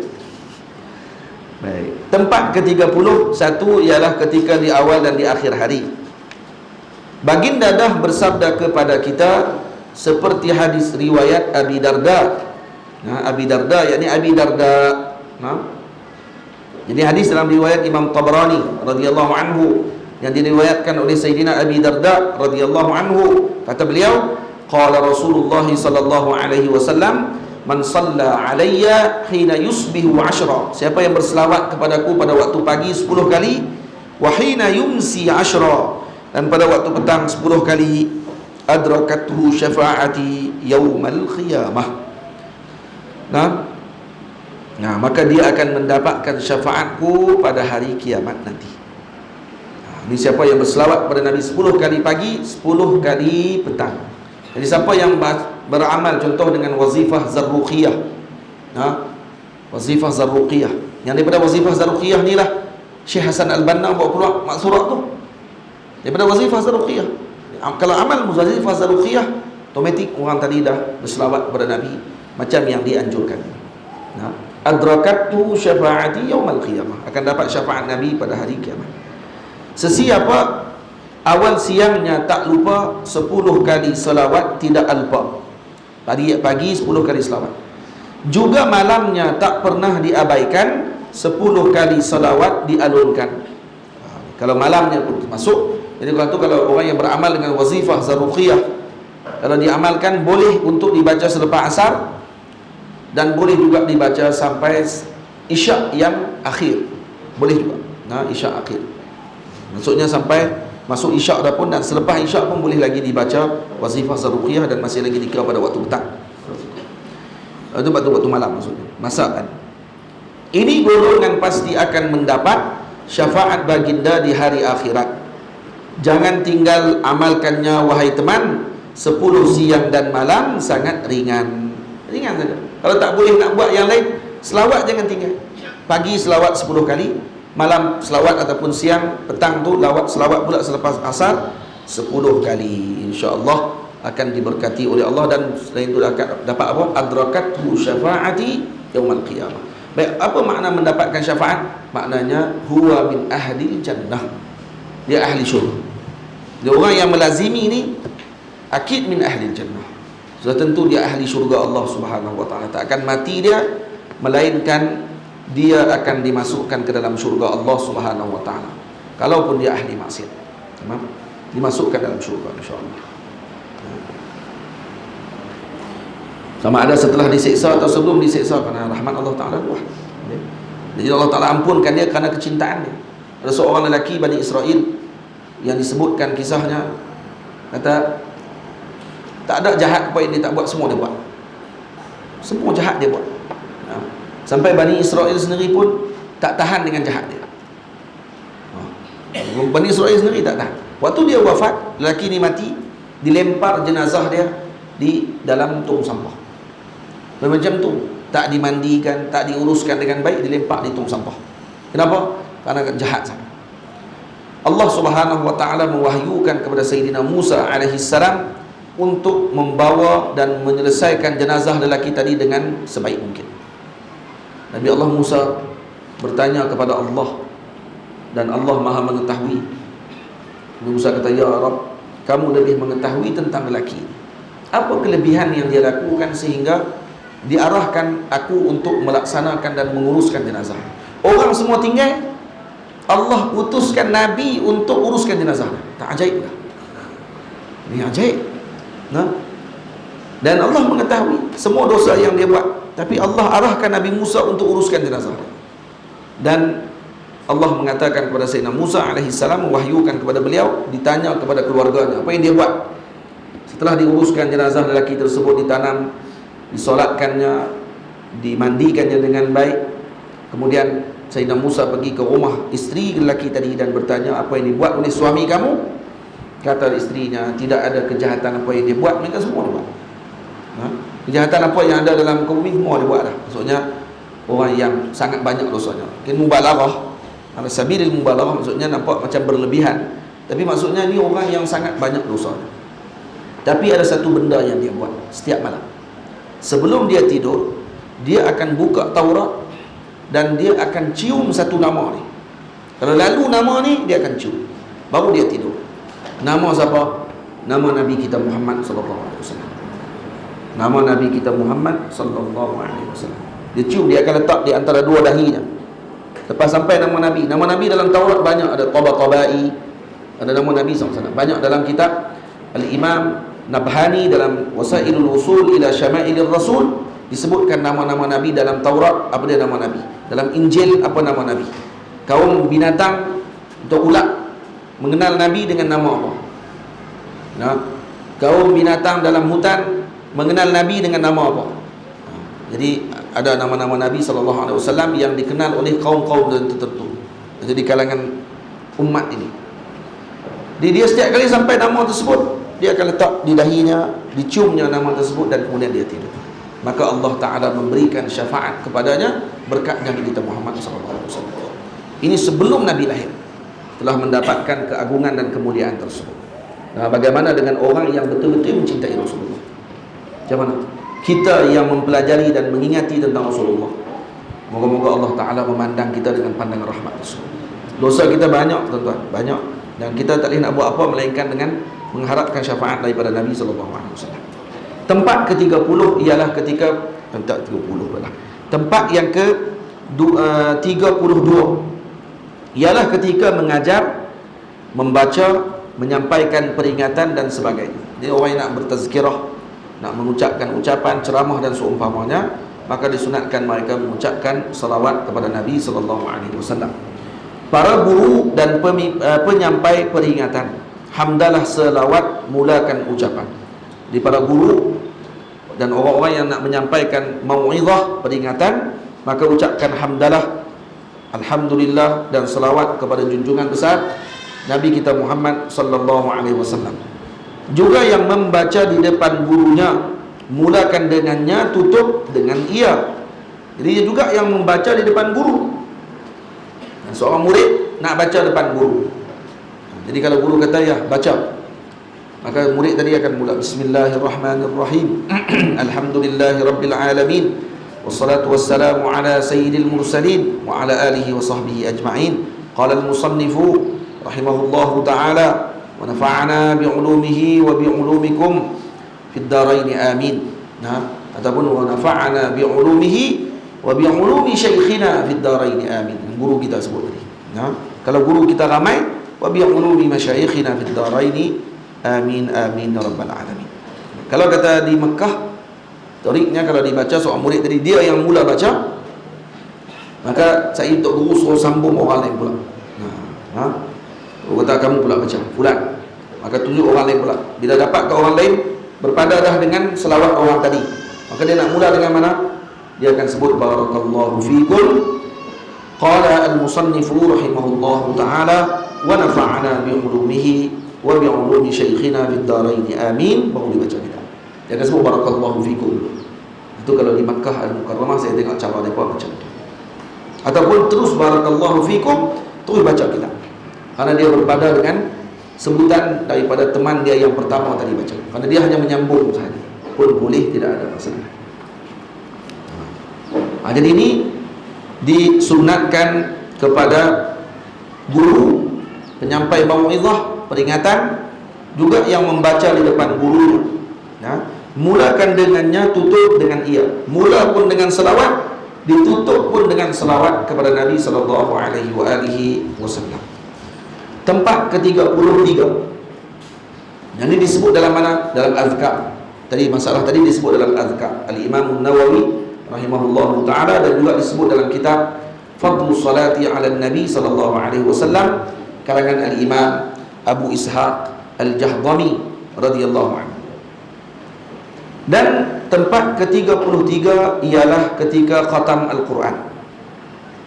Ketika khatmul Quran. Majlis pengkhataman tempatnya berdoa. Jadi majlis khatam kita, majlis khatam Al-Quran adalah tempatnya untuk kita berdoa kepada Allah Subhanahu wa taala. Karena tempatnya mustajab. Barakatul majlis fi qatimihi atau fi khatmihi.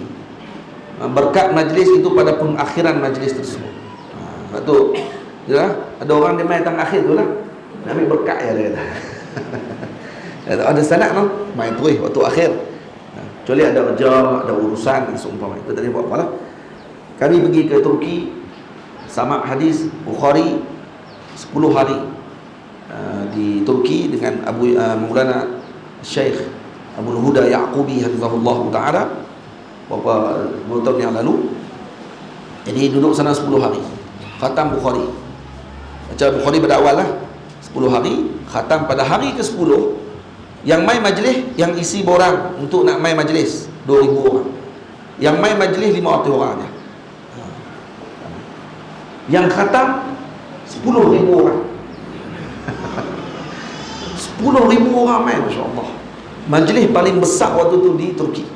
Ajaib betul, masya-Allah. Ajaib. Kami terlewat sikit pi, saya terlewat pi. Pi tu dia tak ada tempat nak duduk. Nasib baiklah depa pihak majlis dah letak dah, orang panggil apa, line, border line tu dia letak untuk bezakan yang masuk majlis dengan tak masuk majlis. Tapi bersempit ni, tadi tu sebelum Covid lah, agak bersempit tu dalam tu. Yang hadir lebih kurang 10,000 orang. Dan esoknya masuk berita di Turki, majlis pengkhataman Bukhari bersama Syekh Abdul Huda Yaqubi hafizahullah taala. Jadi apa ni, majlis yang berkat. InsyaAllah ada rezeki peluang kita jemput Syekh Abdul Huda datang. Kalau Syekh Abdul Huda datang pergi ke Semenanjung, orang Sabah kena pergi, dekat je kan? Berenang pun boleh Laut Cina Selatan tu. Kerana untuk dengar Sahih Bukhari tu, ambil berkat dengar. Ada seorang syekh waktu dalam majlis tu, seorang syekh ni dia daripada Syria tapi duduk di Turki dah. Dia pun hadir dalam majlis. Dia pernah mengaji dengan ayah kepada Syekh Abdul Huda, Syekh Ibrahim Yaqubi. Syekh tua lah. Satu hari dia tak hadir, dalam 10 hari itu dia tak hadir. Ini dia cerita dalam majlis. Dia kata waktu dia tak hadir tu, dia sakit. Dia kencing manis, sukar. Kencing manis ni kalau makan ubat, dia Dia letih, dia nak tidur. Dan waktu tidur mimpi bertemu dengan junjungan besar Nabi kita Muhammad SAW. Nabi tanya dekat dia, kenapa tak pi ke majlis aku? Dia kata, majlis apa Syekh? Dia baca Bukhari. Majlis baca Bukhari kenapa tak pi? Pergi, kata dia. Kata Rasulullah, kata pergi, kamu akan lega, insya-Allah. Kamu akan sembuh kalau kamu pergi. Terus dia kata, lepas tu dia tak tinggal dah. Walau sakit pun dia kata, bahkan ubat dia kena mai juga, dia kata, ke majlis itu. Petang tu dia tak mai. Malam tu mimpi jumpa, petang tu juga mimpi jumpa Rasulullah. Rasulullah tegur suruh datang ke majlis tersebut dan ceritakan manaqib tadi dalam majlis tadi.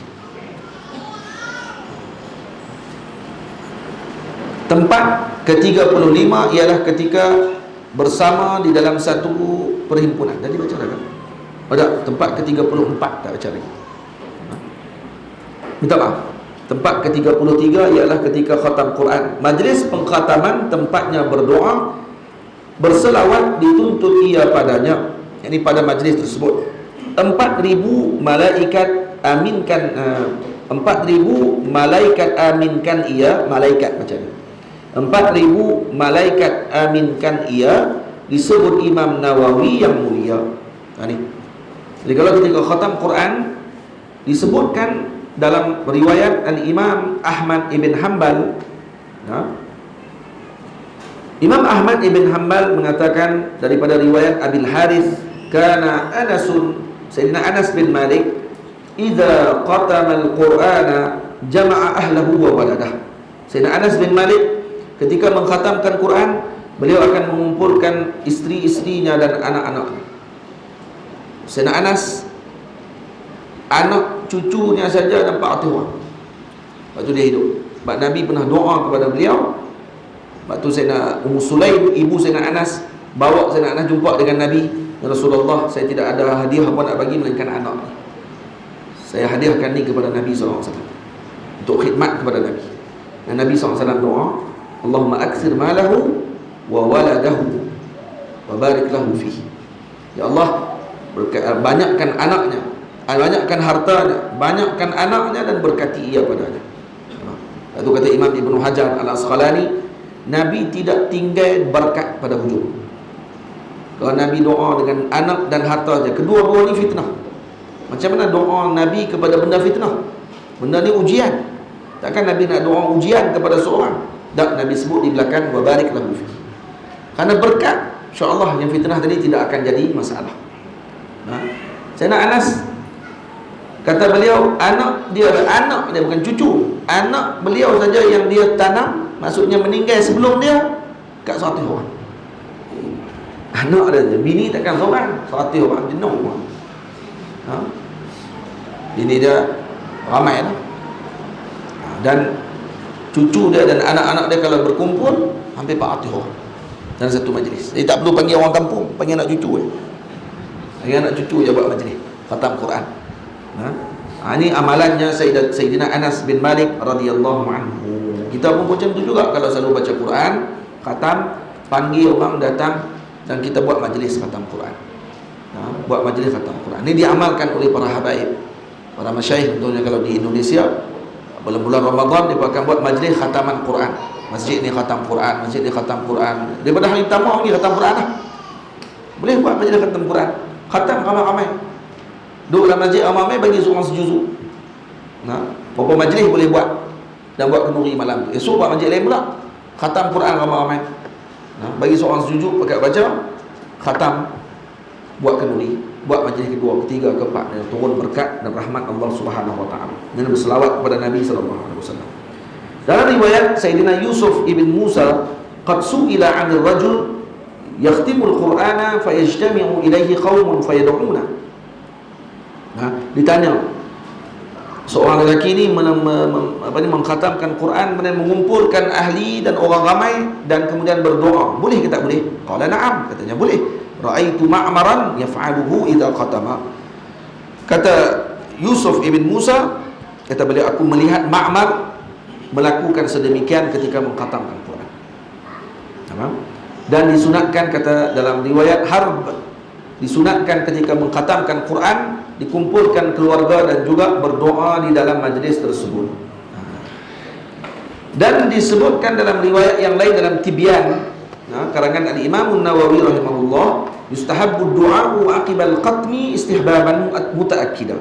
Disunatkan berdoa ketika mengkhatamkan Quran dengan sunat yang sangat dituntut, dan diriwayatkan oleh Al-Imam Ad-Darimi radhiyallahu anhu dengan sanad beliau daripada Humaid Al-A'raj, kata beliau, man qara'a al-Qur'ana, siapa yang membaca Quran, summa da'a ammana ala du'aihi 4,000 malak, siapa yang berdoa pada majlis pengkhataman Al-Quran, maka akan diaminkan doanya oleh 4,000 malaikat Allah Ta'ala. Seperti yang kita sebut di sini.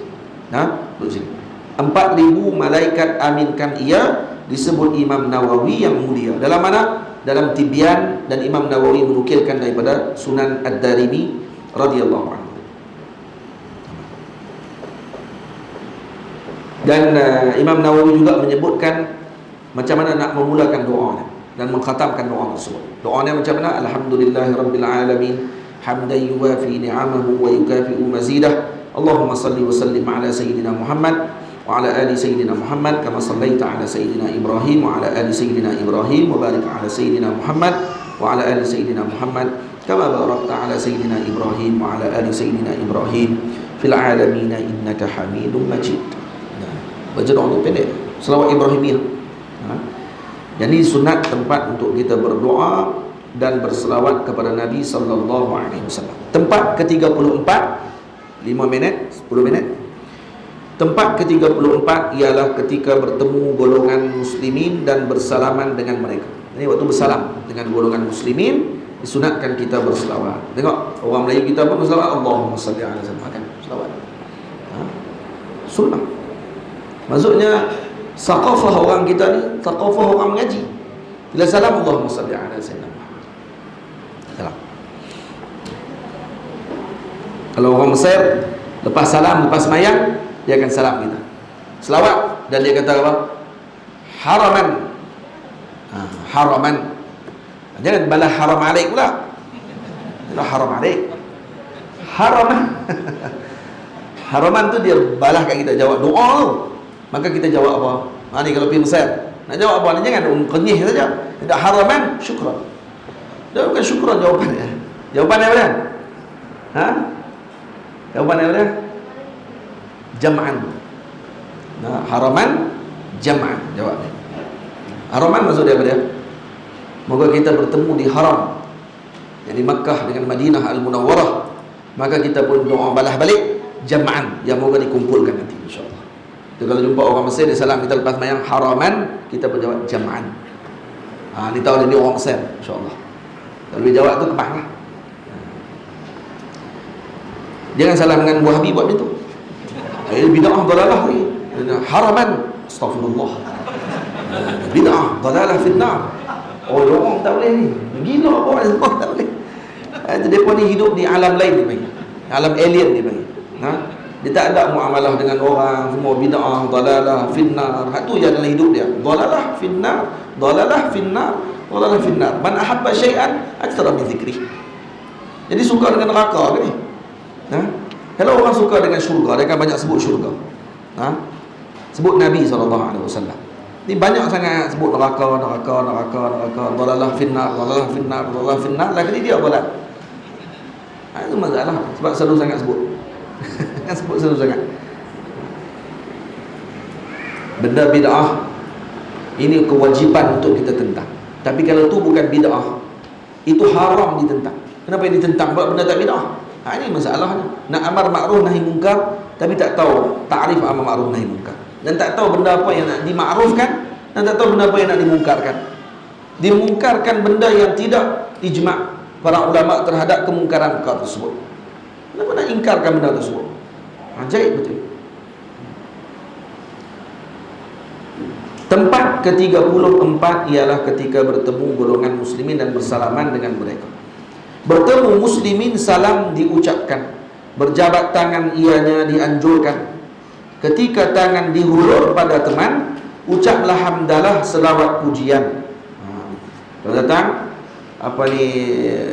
bagi bersalaman, maka ucapkan alhamdulillahirabbil alamin, wassallallahu ala sayyidina Muhammad wa ala alihi wasallam pun boleh juga, ataupun Allahumma salli ala sayyidina Muhammad. salam sambil sebutnya. Mohon ampunan ketika bersalaman jadi sebab ampun dosa dari Tuhan. Itu kata para ulama, disebut dalam kitab Al-Azkar Imam Nawawi, disunatkan bagi muslim ketika bertemu dengan saudaranya untuk bersalaman dan untuk yusallim, bagi salam, dan yusafihuhu fahiya sunnatun mujma'un alaiha. Ini sunnah yang mujma' alaihi. Salam, bagi salam, salam. Dan diriwayatkan daripada Imam Abi Dawud radhiyallahu anhu dalam Sunan Abi Dawud daripada hadis Sayyidina Anas, qala lamma jaa ahlul Yaman qala Rasulullah sallallahu alaihi wasallam qad ja'akum ahlul Yaman, kata Nabi. Ahli Yaman datang bertemu dengan Nabi. Nabi telah datang kepada kalian ahlul Yaman, wa hum awwalu man jaa bil musafahah. Mereka orang yang pertama datang dengan bersalaman. Orang Yaman dulu yang bawa sunnah bersalaman, bawa orang salam. Nah, qala ulama, kata para ulama, disunatkan bersalam. Waktu bersalam tadi mengucapkan hamdulillah, mengucapkan selawat kepada Nabi, berdoa dengan keampunan. Dan diriwayatkan daripada Sayyidina Ibnu Sunni daripada hadis Al-Bara' Ibni Azib radhiyallahu anhuma qala Rasulullah sallallahu alaihi wasallam, idzan innal muslimaini, kalau dua orang muslim, innal muslimaini idzal taqaya, kalau kedua orang muslim tadi bertemu, fatasafaha, dan kedua-dua mereka bersalaman, wa takasyara biwuddin wa nasihatin, dan mereka bertemu dengan penuh kecintaan dan juga menasihati sesama mereka, tanasarat qatayahuma bainahuma, maka akan berguguran dosa tersebut daripada mereka. Jadi kalau jumpa, tanya khabar, nasihat, peluk bukan boleh selalu sangat. Peluk ni waktu jangan-jangan jumpa, baru peluk. Ni sat-sat peluk. Pas mayang subuh peluk. Pas mayang zuhur peluk lagi. Tadi jumpa dah. Asar peluk lagi sudah. Maghrib peluk lagi 3 kali 4 kali lagi. Maghrib masuk isyak pening lah. Peluk sekali saya rasa. Ni orang perempuan selalu buat benda ni. Orang perempuan selalu cukup karan babak ni. Salah sikit peluk. Peluk pipi, kiri kanan, atas bawah kepala, atas semua. Cium dengan dahi-dahi semua. Ini ukhuwah fillah, ilal jannah, til jannah. Hashtag sikit. Tak sunat je tu. Sunatnya salam saja, salam. Salam, cium tangan. Kalau orang tu lebih tua daripada kita, cium tangan. Cium tangan sunnah. Dalam amalannya para awliya dan para ulama, dan dilakukan oleh sahabat kepada Nabi kita Muhammad sallallahu alaihi wasallam. Sahabat melakukan kepada Sayyidina Rasul, mencium tangan atau mencium kaki sekali. Cium kaki. Sebagian kalau kena dengan ibu kita, dengan ibu kita boleh tak cium kaki? Boleh, tidak ada masalah. Sayyidina Ubay ketika bertemu dengan Sayyidina Umar, tarik tangan Sayyidina Umar nak cium, Sayyidina Umar tarik balik. Tarik bukan maksud bid'ah, tak boleh, tak ada tawaduk. Sayyidina Umar tarik pula tangan Sayyidina Ubay, nak cium tangan tak boleh tak. Cium kaki, tarik, cium kaki balik. Wah, kalau kita tengok zaman tu, kalau Wahabi ada kafir habis. Orang kata, mana sahabat? Astagfirullah. Ini Sayyidina Umar, Sayyidina Ubay. Ada hadis sebut tentang perkara tersebut. Sayyidina Ubay tarik tangan Sayyidina Umar, Sayyidina Umar tarik tangan Sayyidina Ubay, Sayyidina Umar tarik kaki Sayyidina Ubay, Sayyidina Ubay tarik kaki Sayyidina Umar, nak cium ni. Itu dulu lah, akan duduk diri. Kalau duduk diri, tarik lawan gitu, terbalik habis. Sayyidina Umar pula orangnya Masya Allah, tinggi Sayyidina Umar 3 meter tu, tinggi tu 3 meter. Sayyidina Umar tinggi tu, tiang tinggi 3 meter kan, tiang. Lebih kurang lah, lebih kurang 3 meter. Bukan siling ni, tiang ni. Kalau tengok siling boleh jadi ya. Faham? Tapi kalau cium tangan Tok Guru, cium betul-betul lah. Jangan cium tangan kita. Ada ni anak-anak murid ni jenis cium tangan dia. Bukan cium tangan Tok Guru, dia cium tangan dia. Cium salam, dia salam tangan Tok Guru, dia cium. Cium tangan dia. Baik, Afif. Baik ni. Pergi ke mana? Langkah. Dia. Hebat ni. Ini contoh. Contoh salam, cium tangan. Kejam tangan. Mai. Tahu yang tak tunduk. Kita berdiri. Ustaz cium tangan dia. Dia cium tangan dia. Ni. Cium tangan macam tu. Dia cium tangan tok guru ke cium tangan dia sendiri? Hafiz. Kan? Tak bukan tak lah. Bukan tak. Contoh ni, cium. Dan cium tangan tak perlu bunyi. Tak perlu bunyi. Baik. Cium tangan tak perlu bunyi, jangan. Perlu. Makruh. Cium tangan tinggal ayat liok tu. Apa ni? Cium tangan cuma letak saja. Macam tu je. Tanpa membunyikan. Makruh bunyi. Jangan sampai tok guru tu dia berselipat. Jangan. Baik. Macam tu cara cium tangannya. Macam tu ibu kita, ayah kita, guru kita, cium tangan macam tu cara. Baik.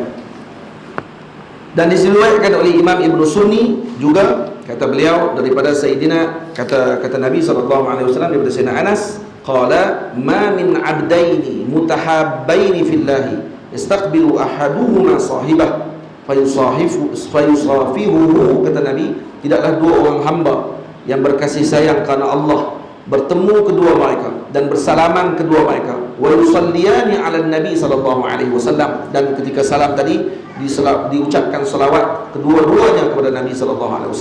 Jadi salamkan seorang je, dua-dua salawat, Allahumma salli alaihi wasallam, dua-dua salawat, illa lam yatafarraqa hatta tughfara dhunubuhuma, tidaklah mereka berdua berpisah sehinggalah diampunkan dosa-dosa kedua mereka, ma taqaddama minha wa ma ta'akhkhar, yang terdahulu akan datang. Dia hanya kerana bersalaman saja, bersalaman sahaja. Jadi makna sini, waktu bersalaman kalau dilakukan dengan proses demikian, selagi bertemu, duduk, bersembang, kata, diampunkan dosa, diturunkan, jatuhkan dosa, jatuh habis pun yang terdahulu dan akan datang, sehinggalah mereka berpisah. Bayangkan kalau tempoh masanya panjang, dan juga perbincangan tadi dengan masa yang. Tapi janganlah baca hadis ni saya pergi rumah tok guru, dia pergi rumah tok guru, dia kata, elok. Bila tok guru tengok lama dia ni duduk ni. Lama sungguh main duduk. Jadi dia pun baca hadis, ma min abdain mutahabbain fillahi yastaqbilu ahaduhuma sahibah fayusafihuhu wa yusalliyani ala nabi illa lam yatafarraqa hatta tughfara dhunubuhuma. Tapi duduk lama ni pun berdosa panjang lagi. Ampun, dak tu akan buat dosa pula lepas tu. Buat dosa pula lepas tu, iaitu orang jadi tak puas hati. Oh, dia ni lama, jadi sembang tak erti nak berhenti. Ada. Baik, tempat yang ke 30 sini apa dia?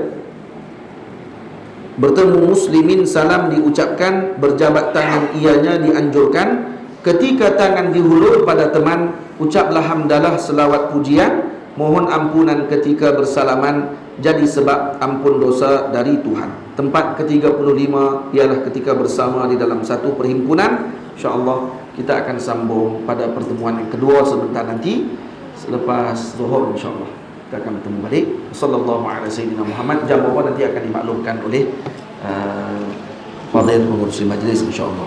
Assalamualaikum warahmatullahi wabarakatuh.